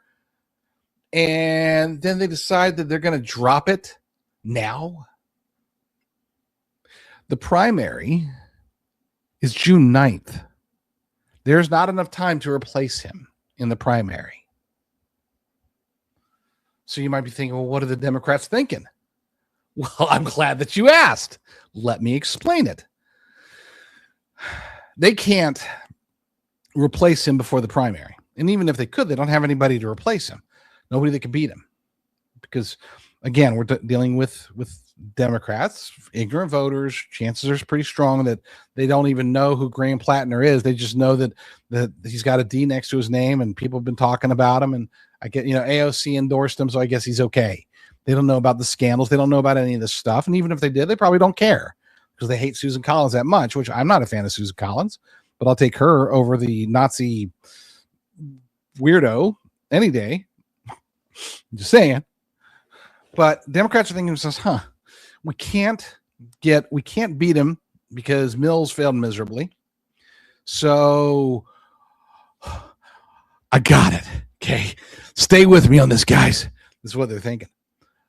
We let him win. But before he wins, when at that point, probably a week and a half before the primary, we bust out with something that's going to basically disqualify him. And then we let him win, but there's thankfully this provision in the main code that allows for a candidate to drop out by the second Monday of the following month. So July 13th in this case.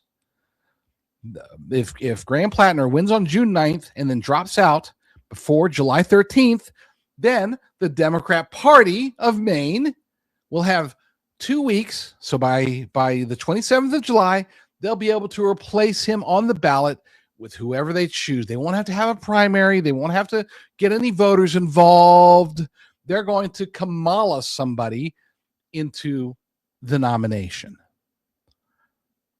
They know that even though Graham Plattner is, he's currently technically leading in the polls that happened before the latest scandal. Even with all the previous scandals, he's still leading technically in the polls. But now they think, well, he can't win. So I think they plan on replacing him, possibly with Mills. But again, I don't know. I mean, yes, she's the sitting governor, but she couldn't even win. She couldn't even come close to winning her primary. It wasn't like he was beating her by 5 points. He was beating her by like 30 points. That's why she dropped out in late April. It's possible, And over the weekend, I was looking through the bench. I went through pretty much every possible viable Democrat in Maine, and it's not looking good. But at this point, considering what we know about Graham Plattner, anybody would be better for the Democrats. And I think that whoever that anybody is, they are going to bust out with them. By the way, if you guys ever, the easiest way to let me know what you think, to tell me that I'm wrong, or even tell me I'm right if you think I'm right, is to go to jdrucker.com/talk. Now that comes directly to me. I don't have like a staff that goes through and filters everything. That will come directly to me, and you can say, hey, no, you're wrong. Janet Mills is going to win, or whatever. Oh, no, you're wrong. Chad Bianco shouldn't shave off his mustache. Gosh, I hope he never does. But yeah, jdrucker.com/talk. That's the easiest way to get a hold of me. So we will see what happens with Graham Plattner. I hope this is the end of his political career, just because the guy's a creep. He really chaps my khakis. But who knows? We'll see. Up next, we're going to shift a little bit away from politics. Talk about Q Day. No, not QAnon. This is something totally different. Check it out. Q Day. We'll talk about that up next on the Wendy Bell radio program.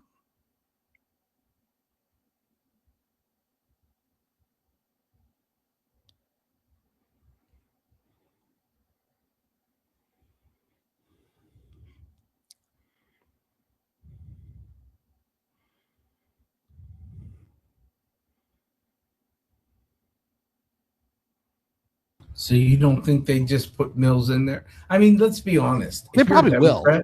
If you're a Democrat, you really spending money, the Democrat Party in Maine, because Susan Collins is as close as you're going to get to a Democrat. I mean, she votes. KJB, Ketanji Brown Jackson, she voted for her. I know. No, I know. But it's every Biden bill. It's not about the vote. It's all about Senate Majority Leader. That's all they care about. And Susan Collins, for all of her rhino-ness, she still will vote with the caucus for the Senate Majority Leader. She won't vote for Chuck Schumer or anybody else. So it's a math issue. It has nothing to do with whether or not she's a rhino or a Democrat or Republican. She's going to side with the Republicans for the leadership role. I texted you this morning that I think Democrats would endorse Satan if it meant them getting power back. Yeah, but I don't know. I mean, yeah, I think it would be Mills, but only because they don't have any other choice. Now, they might come out of left field. There's I forgot the name. The I think it's the Secretary of State. Looks decent, and then there's a couple of people that look okay. I would imagine chances are they're going to throw out somebody that they're going to use to build that person up. In other words, not necessarily a Mills who's on our way out, but somebody relatively new, a fresh face that they could say, look, they ran for Senate, but it wasn't much of a run because they were kind of thrown into it after the Graham Plattner incident. So they get a mulligan, but this is an up and coming star and we're going to throw money at it. And maybe this fresh face will be able to beat Susan Collins. And even if they got nothing to lose, right? At this point, Plattner's going to lose. So might as well throw anybody who has a chance, who has a future in the Democrat Party. That's who they're going to put out there. And that's why I don't think it's going to be Mills, but it probably will be because they're dumb. It makes you wonder when Democrats, voting Democrats, will realize if that's what they do, they don't care about their voters because they've done it to Joe Biden. They basically anointed Hillary Clinton. They just anoint who they want, and you have no choice. Yep, pretty much.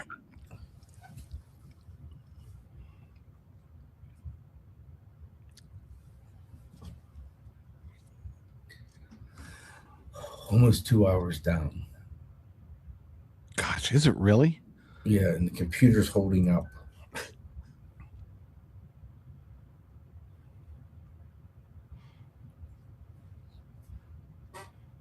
I'm telling you, after this week, next week, I'm going to start doing a 3-hour show.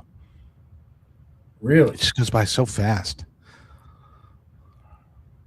Well, you see me. I'm barely able to squeeze everything into the segments as it is. I just talk a lot. That's what it is. I talk too much. Your poor wife.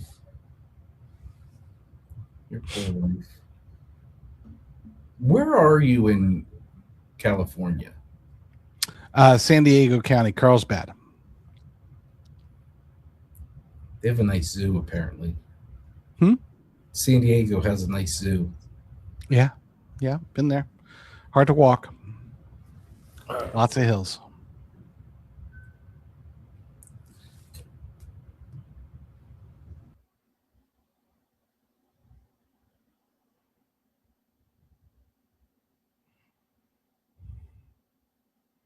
Q Day.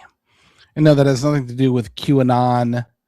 It's not anything like that. It's the Quantum Day when basically I think in the old Terminator movies, the Judgment Day, right? It's the time when the singularity does this or whatever and reaches enlightenment or whatever. Something goes online, Skynet and kills people and flying dogs and all that stuff. Well, Q Day is not going to be nearly that dramatic, but it can and almost certainly will be that important as far as reshaping human history.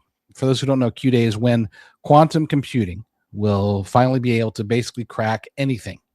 And it's not a question of if, it is a question of when. This is why our government, every government, is currently working feverishly to be able to protect themselves from what they believe to be the next big one, or really the first big one from a technology perspective. Those of us who were around and paying attention during Y2K, we've been lulled to sleep. It's like, oh my gosh, Y2K is going to happen. Then all of a sudden, like, planes are going to fall out of the sky and land on hospitals and we're all going to die, Well, Y2K wasn't anything. As far as I know, I don't think any planes fell out of the sky. Q Day, on the other hand, is almost certainly something. We have an article about it over on my Substack. You could check that out, jdrucker.substack.com. Why Q Day will be the moment the cyber Tower of Babel will be built to control us all. Now, I did get a little bit of flack, by the way, for that concept of controlling us all. Except that is the concept. That's the idea here. And it's not about the AI. I want to be very crystal clear about something. There's this perception out there that a lot of people, a lot of I don't want to call them fear mongers because I think they truly believe it. They think that once AI becomes AGI, which is artificial general intelligence, which some say is already here, and once that becomes ASI, which is artificial super intelligence, that's game over. Okay, that's Skynet on steroids. That's like, full blown. We're done, and that's when the flying dogs, robot dogs with the machine guns come out and take over. And I've always been telling people, no, the problem with AI, it's not that AI is going to take over like via Skynet.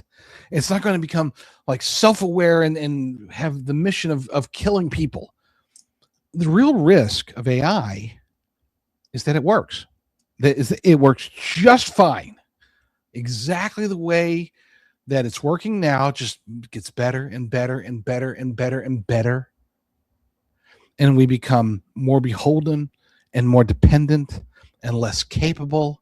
And all of a sudden, society itself, especially Western society, is lulled into this need for AI to be basically everything for us.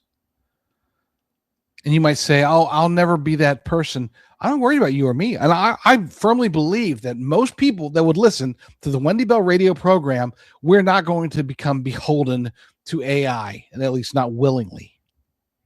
But as we start to see society change, and especially after the governments and the NGOs and the public-private partnerships that haven't really been talked about nearly enough lately, the technocrats, once they start applying their will, exerting their will onto us, it's not the AI that's going to be the biggest challenge. It's going to be the threats from the AI that will be the biggest challenge. And I'll just give you the most basic example before the top of the hour. It is likely that once we get to Q Day, and once quantum computing and artificial intelligence are able to break every encryption that's currently being used, 128-bit encryption gone, once it gets to that point, the banking system will be vulnerable. Everything will be vulnerable. And the only way to make sure that digitally our money is protected would be through, blockchain. Maybe something you might say, oh, you mean we're going to have, it's going to be situated in Bitcoin and Ethereum? No. It will almost certainly be situated in a central bank digital currency, which is currently being modeled in China. They're already doing it. They're already engaged in mass surveillance. They're already engaged in all of this stuff. They're getting prepared for the future that many of us here in the Western world are trying to pretend like isn't going to happen. Now, I don't want to be like, oh my gosh, there's nothing we can do. We can't fight back. Just prepare for Armageddon. That's not what I'm suggesting.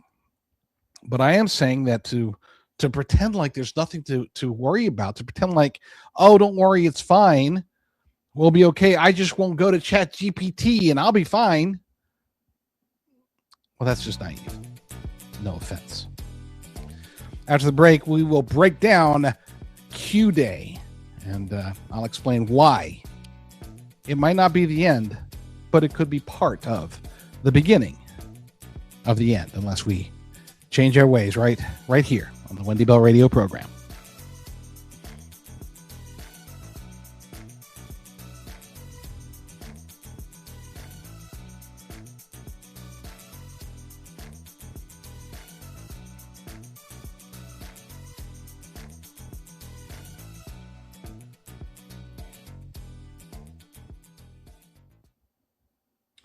Marty in the chat asked, what if a good AI creates an unbreakable encryption? It will. That's exactly what's going to happen.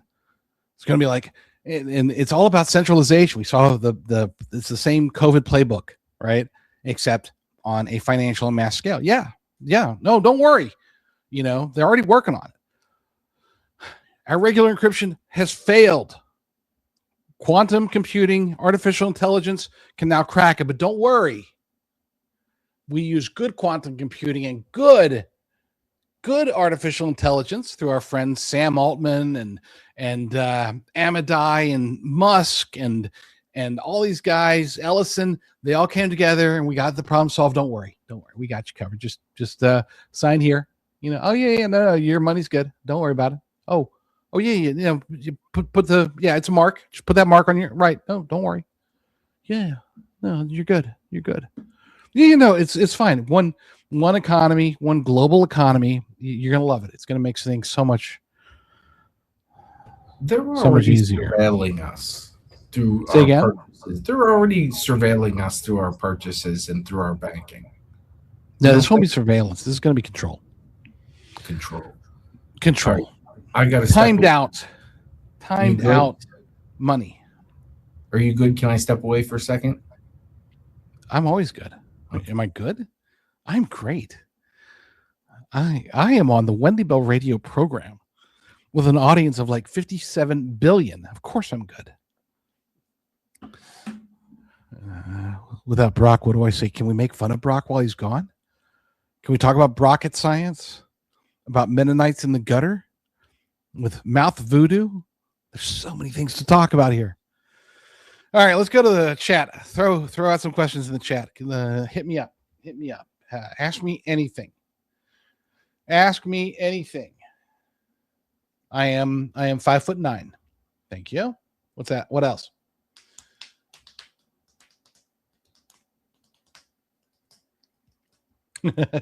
And that's not a what's his name? A Ron DeSantis 5'9". It's more of more of a Marco Rubio 5'9". There we go. UFO, of course. I mean, yeah, UFOs exist. I do believe I fall into the category of UFOs exist. You know what? We're going to talk about. I don't want to not to dodge your question, Darius. We're going to talk about it this week. I've got 4 more days after today, unless Brock kicks me out. So we are definitely going to do at least one long segment, multiple segments about UFOs, because I have a whole lot of opinions. I saw a UFO one time. My wife and I did. And when I say a UFO, we saw the triple lights. And oddly enough, it was in Arizona. Well, it was in the Phoenix area. I'll tell the quick story while we're waiting. So my wife tells me to pull over. This is before like smartphones. She says, pull over. We look up and it's like late at night. We're driving with the kids late at night. We're driving out to California and we pull off in Phoenix. And she's like, because other people we'd see, I noticed some cars had already been pulled off at the side of the road, but then she tells me to pull off. And so I did. And I look up and I'm like, and we both have to get out of the car. And we got, the little flip phones trying to record it, but it was clearly something weird. 3 lights, but it wasn't like a triangle moving. It was more like 3 lights, like sort of like if it was happening today, I'd say it was probably drones. That's what it sort of looked like.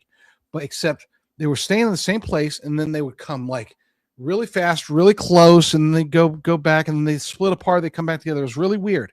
And this entire time, I'm thinking it's probably nothing. This is looks all sorts of weird until we're standing there watching it. And then all of a sudden we see the lights and all 3 of them zoom real fast. Okay. I mean, I'm staring at them as this is happening and they just zoom off. And then about 4 or 5 seconds later, you hear what sounded like, you couldn't see them because it was like 1 a.m, but what sounded like F-18s or something. Okay. It's like you see them zoom off and then all of a sudden, 4 or 5 seconds later, like clearly U.S. military jets flying overhead in the same direction. That was my UFO experience. Okay, what else? Let's see.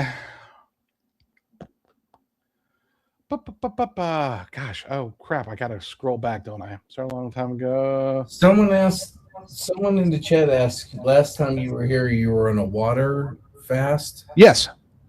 How'd that end up? I ended up going. So that one I ended up going 15 days, and lost a little over 20 pounds, total reset. I would have gone longer, except it's funny. I mentioned earlier in the show about Michael Flynn. I actually had a meeting, a lunch meeting with Shaftline and Floyd Brown down in San Diego, of all places. And I asked my wife, I said, would it be rude if I went to this lunch meeting with them, but I didn't order anything? And she's just like, of course it would be rude. That they'd be wondering the whole time what you were doing instead of. Like, why would you even think that? Are you human? And so the funny part is I get there and we're at this fancy restaurant, right? And all three of us order salads. It's like, damn it. I should have just done a Zoom. Anyway, and Flynn was there. So yeah, I broke my fast. I probably would have gone 21 days, but we ended up doing 15. Since then, I've done another 14-day fast. That one would have gone longer, except my wife got cold feet. So I'm going to do a 30-day fast one of these days. I'd love to do a 40-day fast, the Jesus fast. Okay, but as of now, I have not. I do usually a 5 to 7 day fast every 2 or 3 months. Good question. What else? I got. You looking at the questions? I got up to again. 4 days. You got up to what? 4 days. 4 days. Water Nice. fast. You feel better. I started feeling better 2 days in. Day 5 is when it gets easy. Yeah, you were this close to getting to the part where it's like no more hunger pains, no more tiredness, no more headaches, no more nothing. It's just it's normal. Yeah, from day 5 to day 15, it was like I've never felt better. Maybe not never, but I haven't felt better in 30 years. All right. Let's see what else. Aliens, UFOs, man, lots of that. 4, 3, 2, 1. Wendy Bell, America's anchor mom, fighting for America 1 hour at a time. Welcome to the family.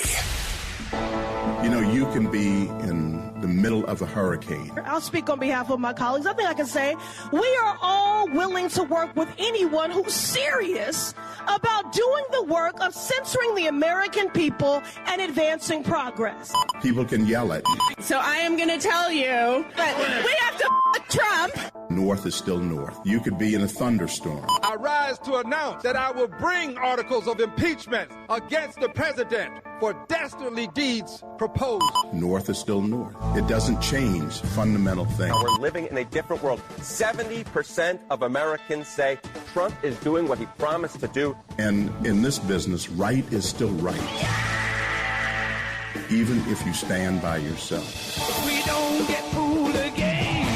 3 hours of bold truth and excellence. You've just signed up for the WBR Army. Strap in. This is the Wendy Bell radio program. Filling in for Wendy Bell from Patriot TV, J.D. Rucker. I'm so glad I'm here. I can't tell you how exciting it is to be filling in for Wendy Bell, because she is one of my favorite human beings in the world. Just to be clear, her audience turns out to be so fantastic. I mean, I've filled in for lots of shows. I've got my own show even, and the Wendy Bell Radio Army, the WBR Army, is just fabulous. During the breaks, I want them to ask me bunches of questions. So it's great. And if you ever want to reach out and let me know what you think, just go to jdrucker.com/talk, jdrucker.com/talk. You can ask me anything, including questions about Q-Day, Quantum Day.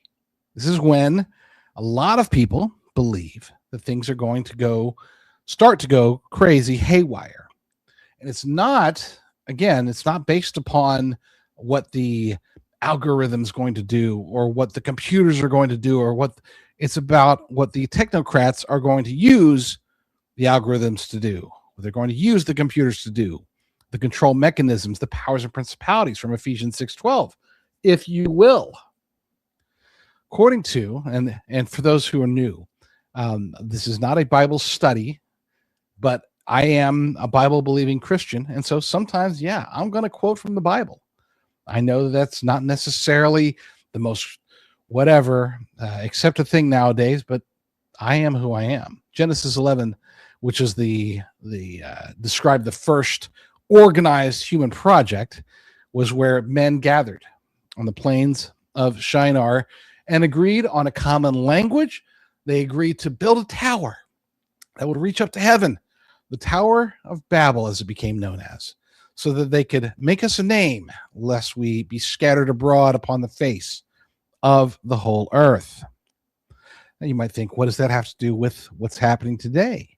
I would argue that what we're building And when I say we, I'm talking specifically about the technocrats, people out there who are seeing artificial intelligence, seeing quantum computing, and thinking, this is going to be big. This is going to be able to solve a lot of problems, but it's also going to create some problems. Now, I want to be clear about something. I think that a lot of these people aren't going in there with they're not like taking their Chad Bianco style mustache and twirling it. Okay. They're not bad people necessarily. They're not good people, but they're not like sitting there thinking, how do I control the world? They're sitting there thinking, how do we usher in this next era of human existence and not lose control? Because they think that between artificial intelligence taking jobs, between quantum computing making everything open and requiring a control mechanism, such as central bank digital currencies, such as mass surveillance, requiring all these things just to keep society operational, they're thinking, how do we prepare for this stuff and still maintain control of it because we don't want anybody else to have control of it? That's a very human perspective. It's not an evil twirling your mustache kind of thing. It's a hey, I'm a rich billionaire technocrat. I'm into AI. I'm into quantum computing, and I don't want the world to be destroyed. So they're thinking to themselves, let's do this. Elon Musk proposed. I hope we all have heard of universal basic income. Elon Musk proposes universal high income. Basically, it's like Marxism that makes you feel good, at least at first. Universal high income means that everybody's going to be rich. And I think back to The Incredibles, when everybody's super, nobody is. Yeah. Well, when everybody's rich, nobody will be. And I think Elon Musk knows that, but he's still out there proposing maybe to soften the blow. They have, and rightly so, they have concerns about where the technology is taking us. And I don't know if they think that they're the stewards or if they are thrown into it, but they're trying to do something. They're trying to get ready for Q Day. We're not talking about 2 decades away. Some people say 18 to 36 months. Others are saying by 2035. Somewhere in between is probably the most likely scenario. And again, you can check out this article over at jdrucker.substack.com. Here's some notes that I put together from the article. What is Q Day? The moment quantum computing breaks the cryptography, securing modern banking, communications, identity, and infrastructure. It's being pitched in establishment press as a looming security crisis, and that framing is technically accurate. Okay, I mean, right now, if you have 128-bit encryption on your bank account, nobody can hack it if they don't have certain criteria, including your password. Well, in this scenario, they won't even, with Q Day, it won't even need your password. It will be able to break through the system itself and just have everybody's banking information, access to all the bank accounts. And now imagine if the people doing this is not necessarily the NSA or somebody else. Imagine it's communist China or North Korea or some kid in London with, all these are possible. And that's why they're saying we got to get an alternative, some way to defend ourselves against Q Day.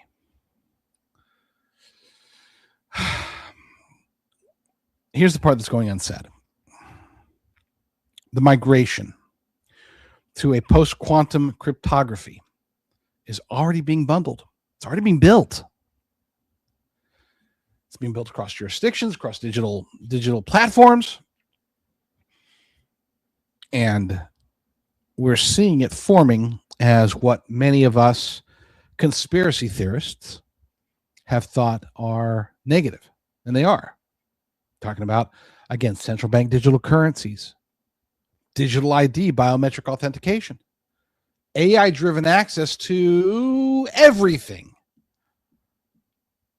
think along the lines, if you could picture sort of a combination for those of you movie watchers out there, think of a combination of the world that they set up in Minority Report, where you've got, mass surveillance, everything was retinal based, everything was tailored to you individually. They, if you wanted to hide from the authorities, you had to like get new eyeballs and hide in the bathtub and eat spoiled sandwiches. Okay. Think about that, but then add in the Terminator style. Actually, a better one would be iRobot. The bad guy in iRobot, the bad device, whatever entity in iRobot. Combine those two together, but then put Elon Musk or somebody like that in charge. Sam Altman, Xi Jinping.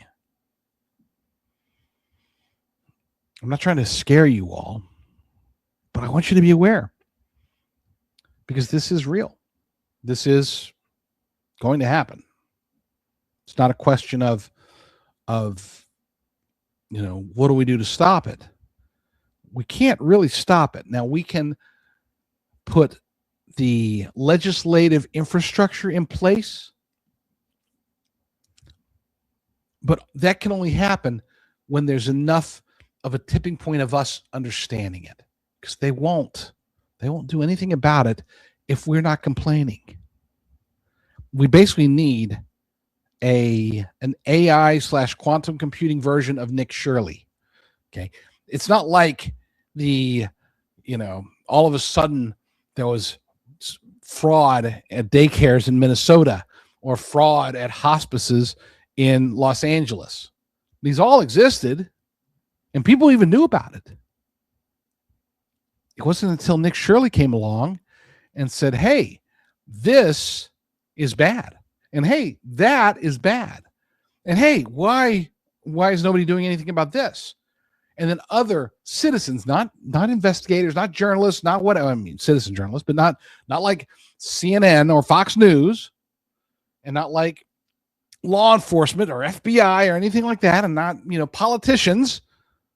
No, it was average everyday Americans, in this case, like Nick Shirley and others, who said, this is happening and it's wrong. And now all of a sudden we got the vice president of the United States leading a massive task force and finding billions, if not hundreds of billions of dollars worth of fraud across like 2 or 3 states so far. There's still like 47 more.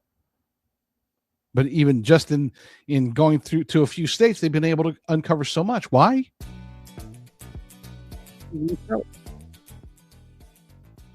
need a Q-Day version of Nick Shirley. We need that person to pop up ASAP, and maybe that person is you. We'll keep going. I'm going to stick on this topic for a little bit longer. Just one more segment of it. But we will be right back. I'm JD Rucker, filling in for Wendy Bell on the Wendy Bell radio program.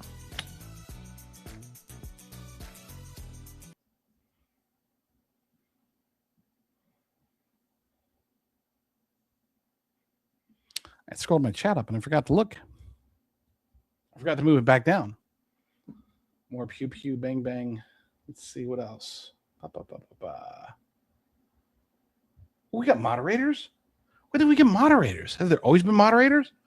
Is that why she never responds to my comments about weird stuff, Amish guys? You left me here alone again, didn't you?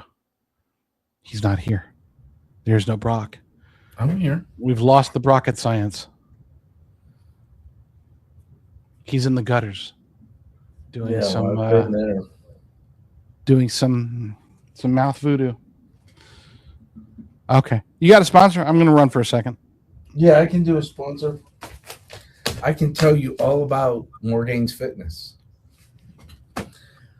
Kelly's a badass. I wouldn't mess with her. She could probably kick my butt.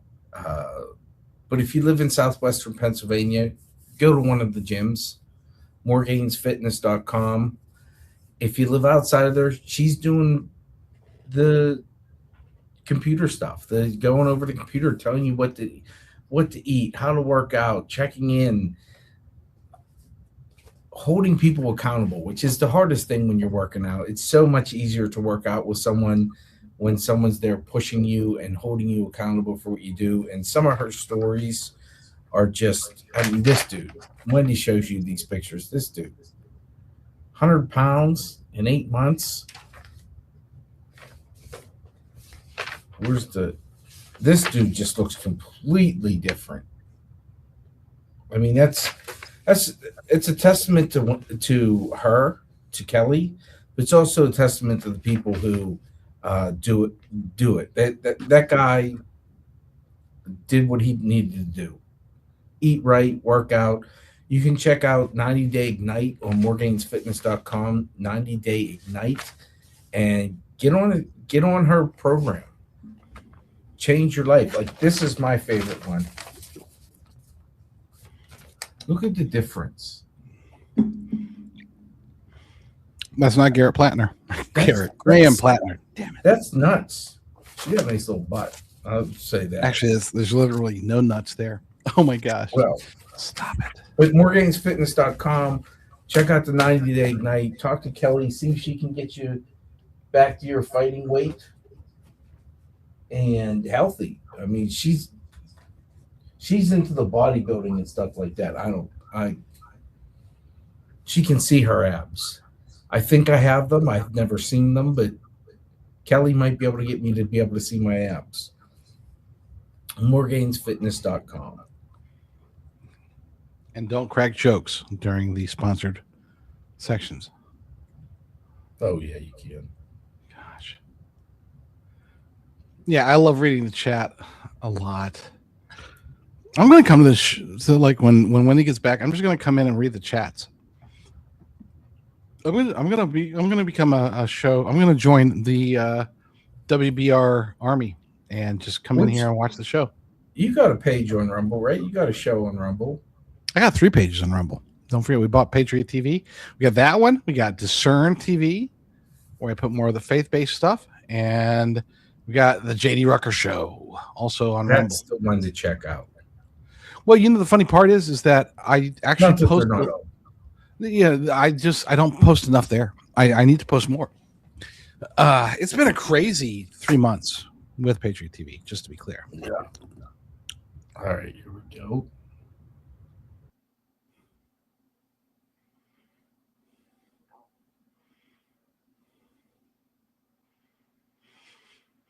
I'm back, JD Rucker, with the Wendy Bell radio program. I was talking over the break about joining the WBR Army. I think everybody should. This is awesome. I think I have guest hosted, and obviously I host my own show, but I've guest hosted many shows in the past, and I never have more fun than I do just reading the chats. It really is a lot of fun. And that's not, I don't want to downplay the radio people. Look, if you're listening on the radio, you're awesome too. All of you. And I'm pointing at you because you're on the radio listening, so you can't see me pointing, but I'm pointing at you. So just picture that. Q Day is coming, and there's a need for pattern recognition here. You know, I've been talking about a lot lately about the quote unquote algorithm, about the risks and the changes, and I have been very consistent. And almost every day I become more convinced that I'm correct in thinking that it's not Skynet and Terminators that we have to worry about. It's a dependent, a beholden population, a population that starts trusting so much in artificial intelligence that it's not just there to help you plan out your vacation. It's there to help you with everything.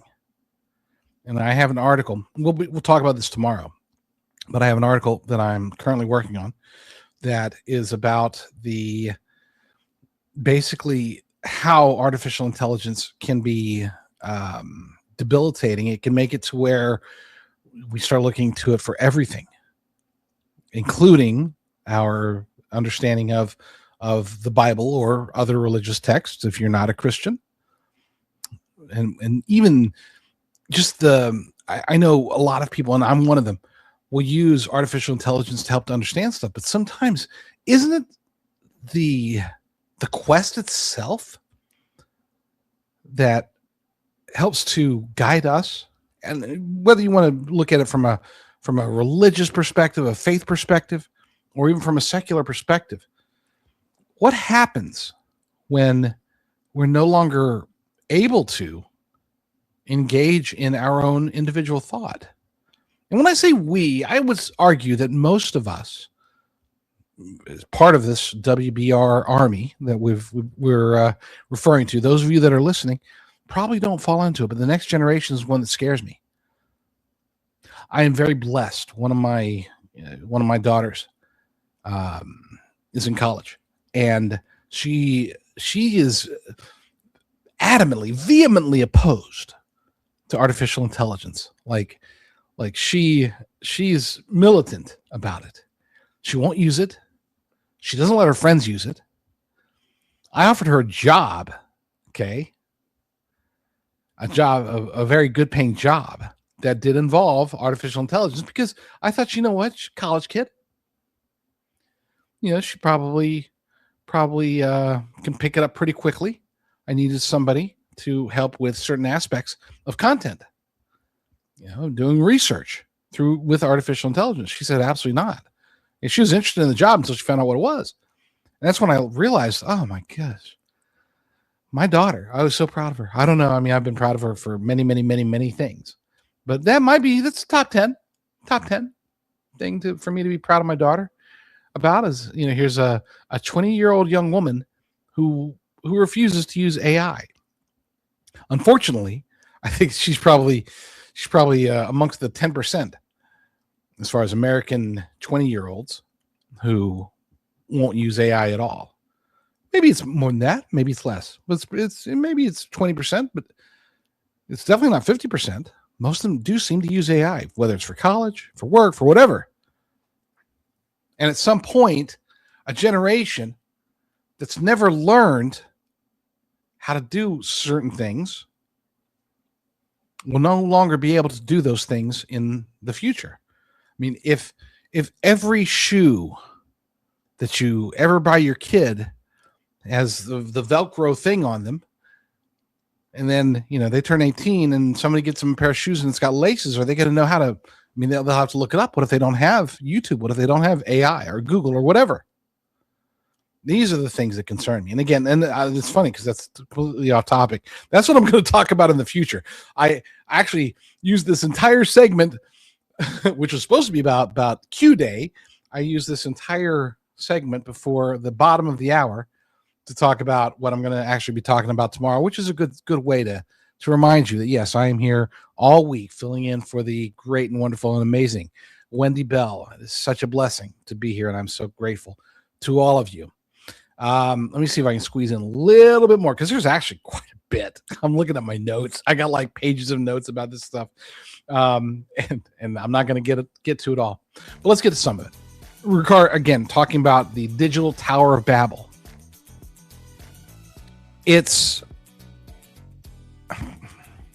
No, I can't. I'm not going to get into it too early, because if I do and I cut off before the break, it's going to be like a cliffhanger, and I don't like playing those games. This is important. This is happening in real time, and you're going to want to pay attention, and we will. We'll talk more about it after the break. Thank you for listening to the Wendy Bell radio program.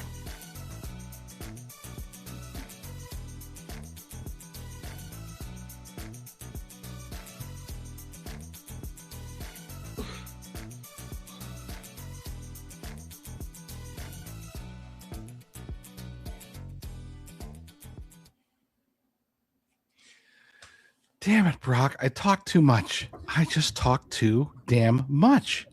I actually just did an entire segment without talking about anything that I was going to talk about during the segment. I know. How does How old are your kids? Anybody even do that? Huh? How old are your kids? I don't know. There's so many of them. Typical dad answer. Let's see. One of them is almost 9. One of them is 20. One of them is 27. The other one is 31. Oh, you're old. Yeah, I'm old. And those are just the kids that I know of. You never know how many other kids I've got out there. I don't know of any for me. No one's come knocking yet. Oh, they're awful. No, I'm just kidding. I like my kids. I think they're pretty cool. So 31, 27, 20, and 9. And 9, yeah. I have to ask.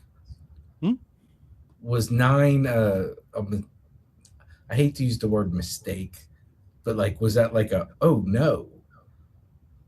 Oh, no, we're pregnant. Oh no. They were all mistakes.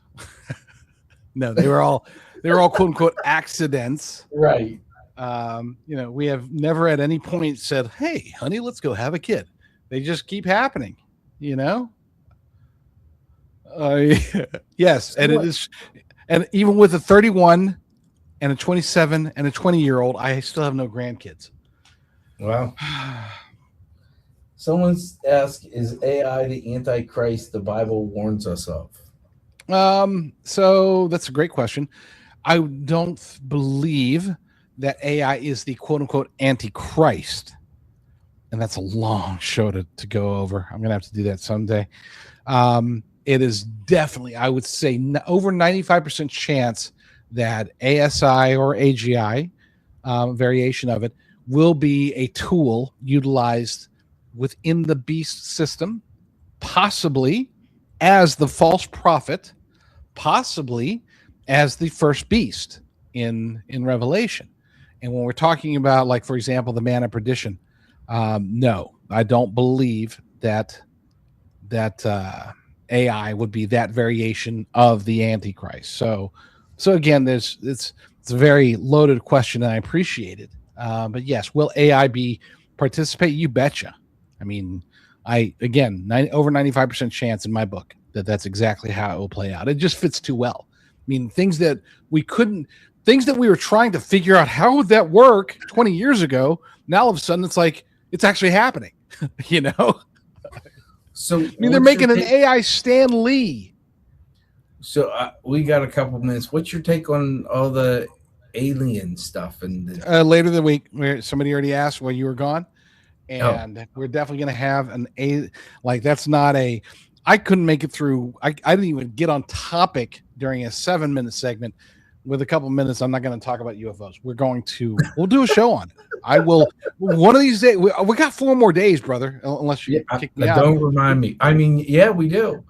We got 4 more days. We're going to do at least an hour, possibly 2, maybe even 3 hours on the UFO phenomenon. And I will not. I don't want to school everybody because I don't know everything about it, but I will express what I believe to be a very accurate representation of what this phenomenon really represents. The people ask, are UFOs real? Yeah, of course. I mean, yes, I believe that UFOs are real. So now what they are, you have to tune back into the Wendy Bell radio program with guest host JD Ruckers sometime later this week. Gosh, I love the chat.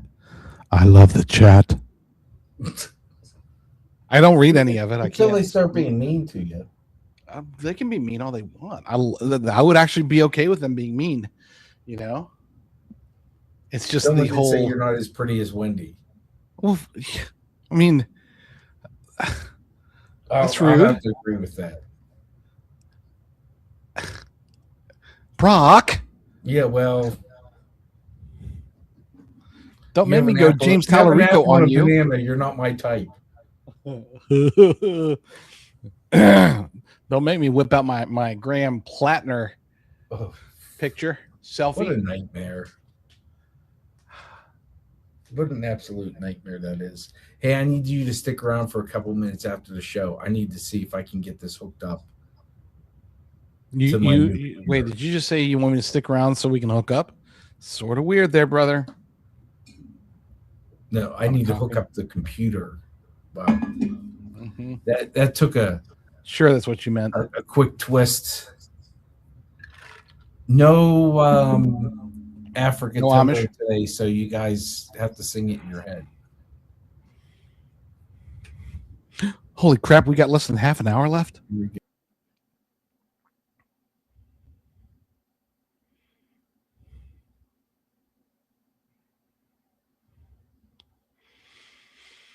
Okay, so last segment, I didn't actually get to much about Q Day, but we're going to stay focused. Stay focused, and we're going to talk about this because it is too important.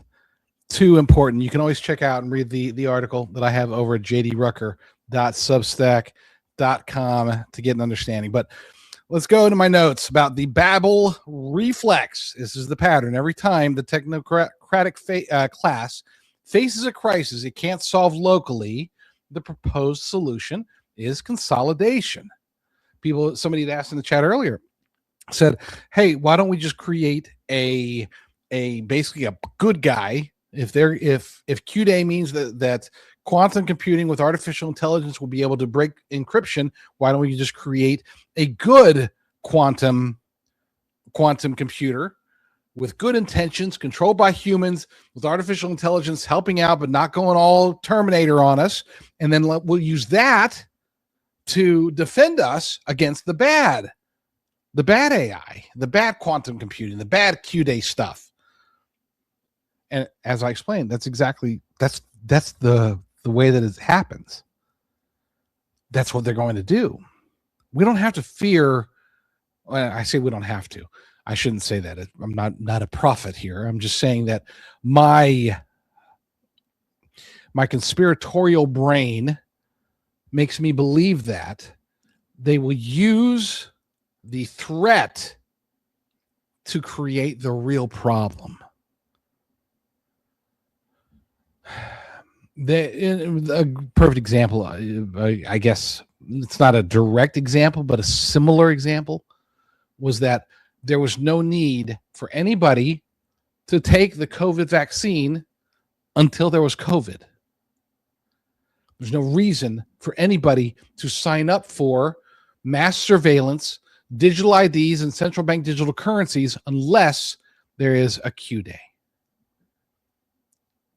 If you're told, you might be completely against all that surveillance stuff. You're big into privacy. You like to use cash. You could be all those things. But if one day there's catastrophe, whether it's in a minute, an hour, a day, a week, or a year, but in a certain period of time, there is a catastrophe that comes from this convergence of artificial intelligence, quantum computing, and the financial system. If one day you're told by the authorities, look, all your money will be gone, useless.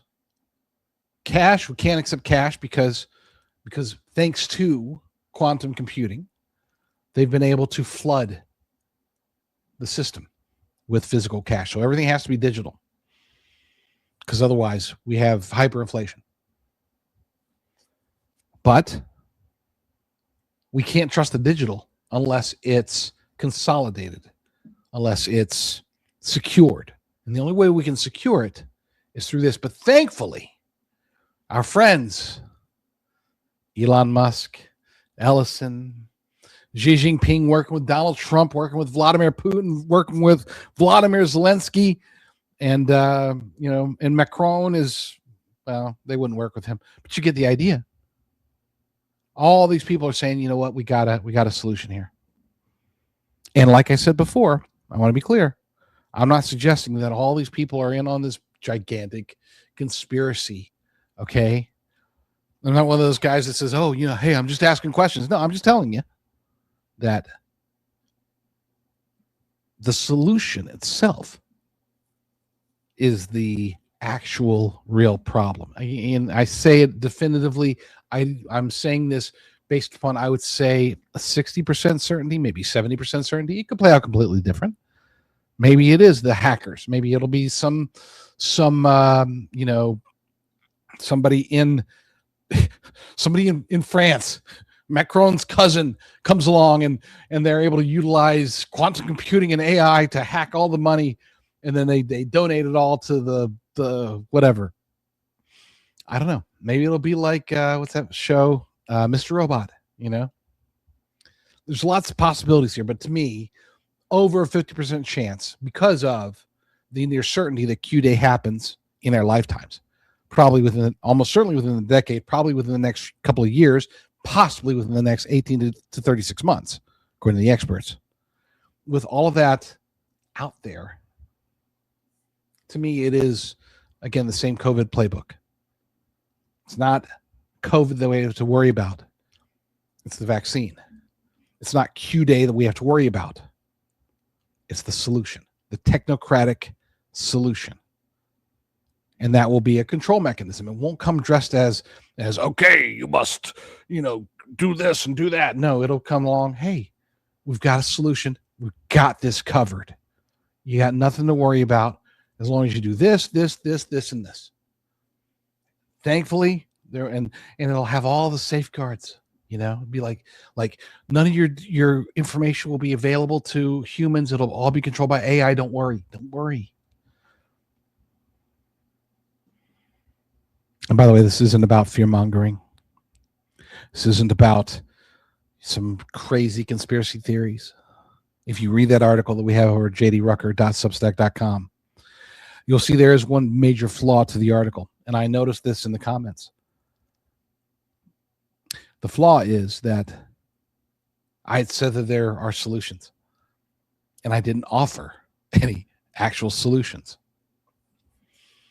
To me, the solution would be something along the lines of a bunker, go hide out. If I had the money, I guarantee you it would be like, it'd be better than, I shouldn't say it'd be better than Galt's Gulch in Atlas Shrugged. And you'd all be invited, of course. I would build, come up with a name. We'll call it Rucker's Ranch. Rucker's Ranch, hidden by holographic. And for those who haven't read Atlas Shrugged, I'm probably ruining everything for you. You should read it. But yeah, my version of Galt's Gulch might be the only solution. But the other, I guess you could say, solution or way to fix this is to not worry so much about it. I have read my Bible. I know how it ends. I'm good with whatever they throw at us. This is why I don't get too all worked up and be like, oh my gosh, if Spencer Pratt loses, then we're going to all die. LA is going to be destroyed. I fought extremely hard in 2020, 2021. I was certain, as I'm sure many of you are still certain, and I am still certain, that the 2020 election was stolen. And I was doing show after show after show. There's this guy, some of you may have heard of him, named Ivan Raiklin. Okay, when he was nobody, when nobody had ever heard of him, I had him on my show in 2020, late 2020, after the election. It was December 2020. I had Ivan Raiklin on the show. His first show he ever did. He did 2 hours with me. I got banned from Spotify and Transistor and all these other places. And I got a call from somebody who said, hey, I just want you to know that it wasn't like universal. Like some of us didn't want to ban you. I'm like, who are you? He's like, I can't really go into details, but I just wanted you to know, I'm part of this council that we decide what happens with podcasts. I'm like, I'd never even heard of this. He's like, well, it doesn't exist, but it does. It's like, okay, whatever, weird stuff. But he's like, I just didn't want you to think that I wanted you to know that some of us support your right to talk about this stuff. I was like, oh, okay, well, thanks. Can I get it reversed? It's like, no. It's like, okay. Anyway, point being is that the reason that I bring all of that up is that I fought hard. I fought so hard to get the 2020 election corrected. That was my perspective.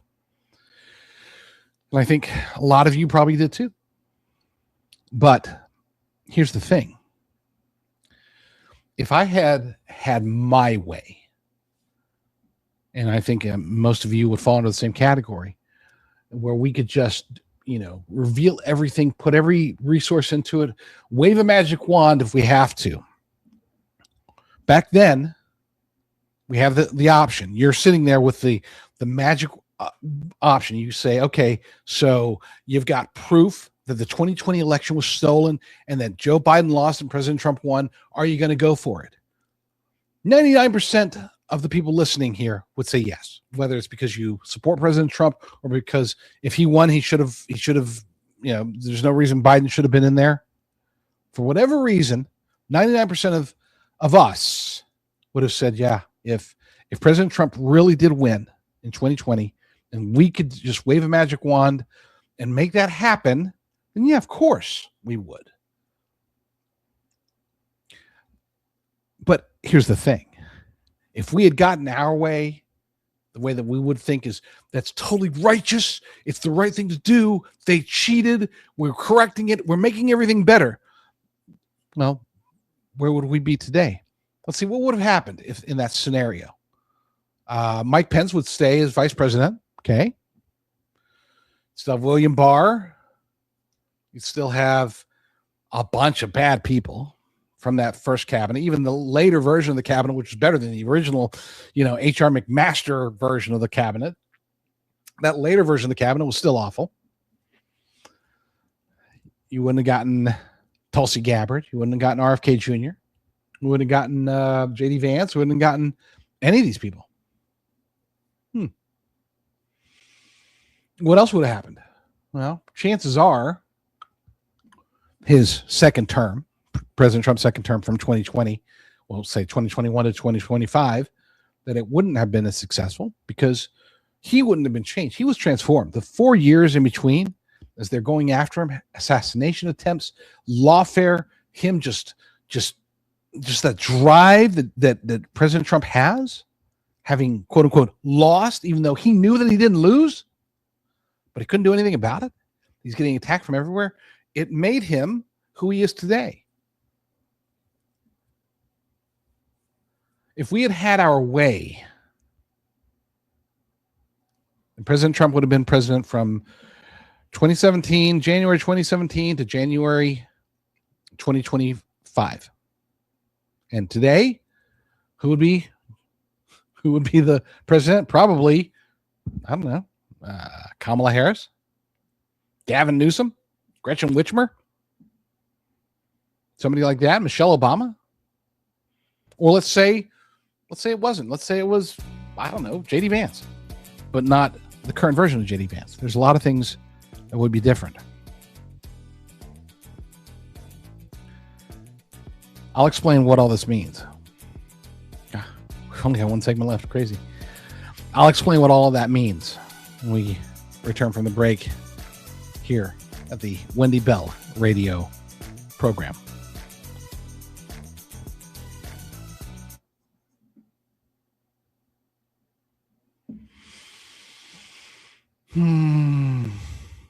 So funny. I have to make sure, on my show, I get pretty preachy. They always say, don't get preachy. I disagree. As long as you don't get preachy for the sake of being preachy, right?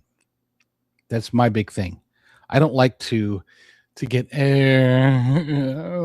high and mighty. Let me quote a Bible verse at you. Not that there's anything wrong with Bible verses, but I do get preachy, I think, at the right time. And I have to be very careful that I don't get too preachy on the radio. No, there's anything wrong. I'm sure that the audience is fine with it. I'm just saying that I want to stay on point here. This is a political commentary show. So just imagine if right now, the way the world is today, imagine if you had, I don't know, Kamala Harris as president. Because don't forget, in that scenario, she was never vice president. She just ran in 2020, right? And then, so she would have actually had a wide open stance. Maybe it's Hillary Clinton, maybe somebody else. I don't know. Sorry, man. I'm scared. Can you imagine if she was president? I can actually imagine that. It would be awful. It would be awful. My gosh, I didn't get to any of the stories. I thought I wasn't sure if I had enough stories, and we still got 2, 3, 4. Wow, 4 stories. I didn't even get to that last video. I'm gonna have to get my timing down better. I'm curious what day's going to be the UFOs. Is that a Friday or is that a No. Friday will be last hurrah. So no, we'll have to do that on a probably Wednesday or Thursday. It depends upon the news. We'll just let it, slow news day. The next day will be UFO day, because again, it'll take me an hour at the very least to talk about it all. There's so many things out there. Like it really is it's a lot more complicated than aliens exist or extra-dimensional creatures exist or demons or aliens or UFOs or whatever. Like, it's a big topic. So we'll let the day decide. Real quick, so somebody's asked direct email. Easy. Just send me an email. It's jdrucker.com/talk. That comes directly to me email-wise.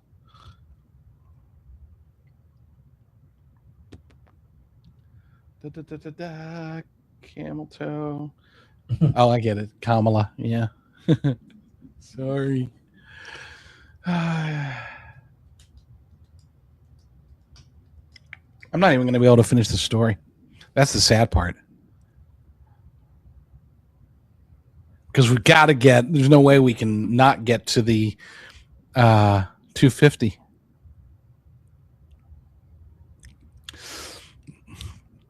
So we will finish up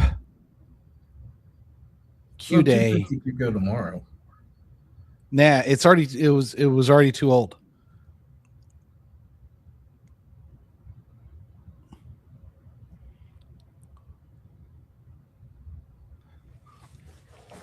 Ooh, but it's a good clip, so.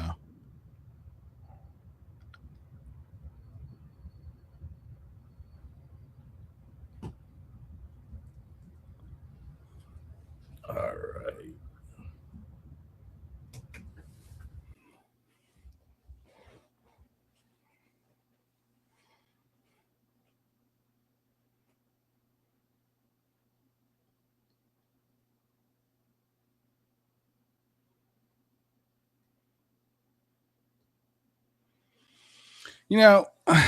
There's one thing about radio and schedules. My show, for those who don't know, my show that I normally do, I do it whenever and for as long as I want.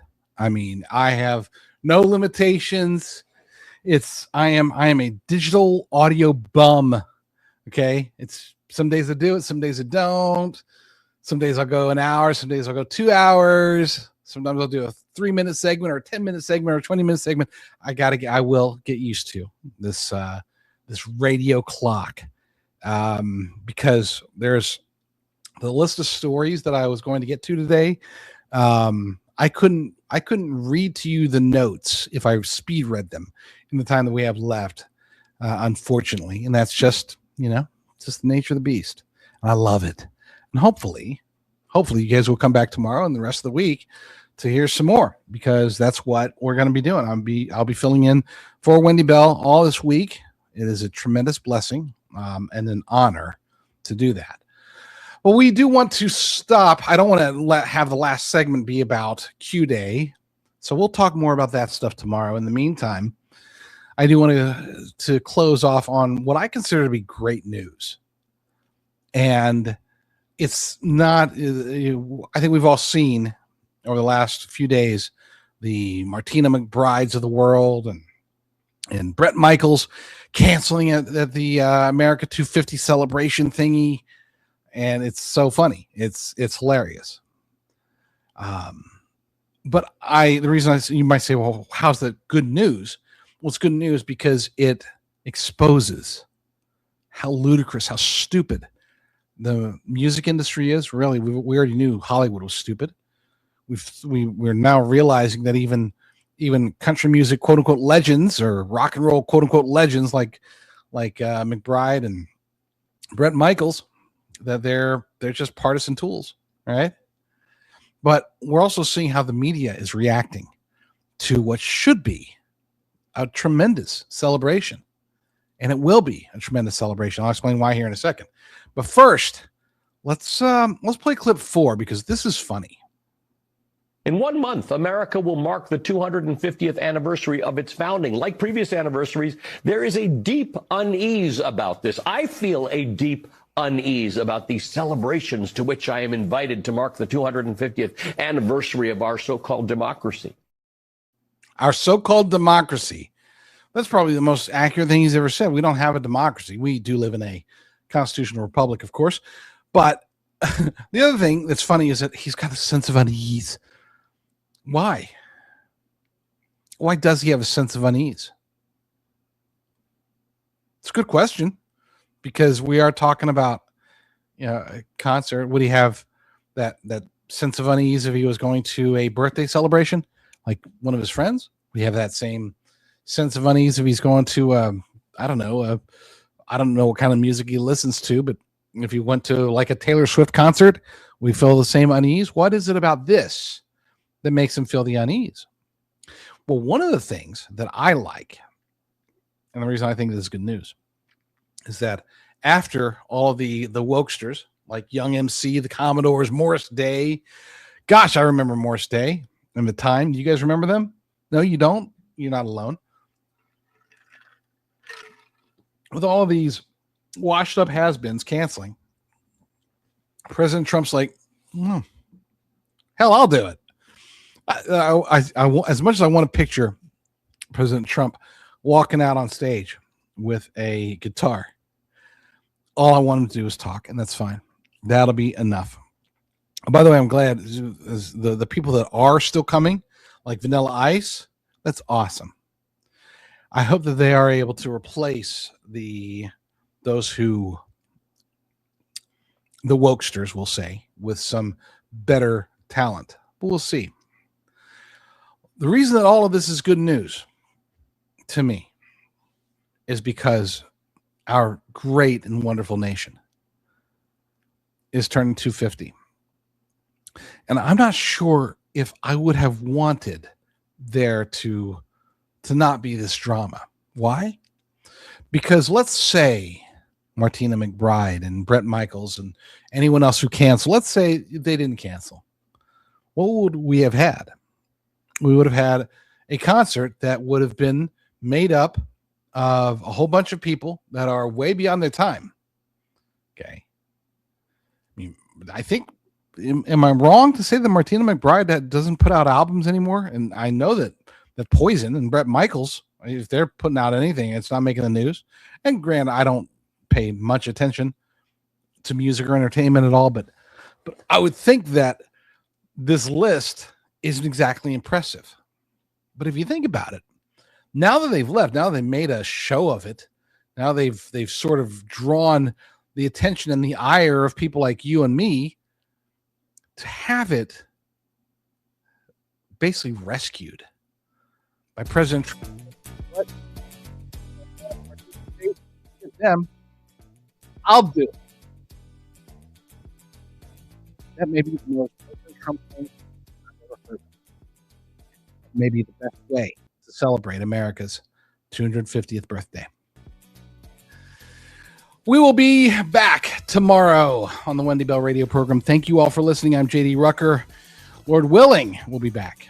In the meantime, stay strong, stay safe, and God bless.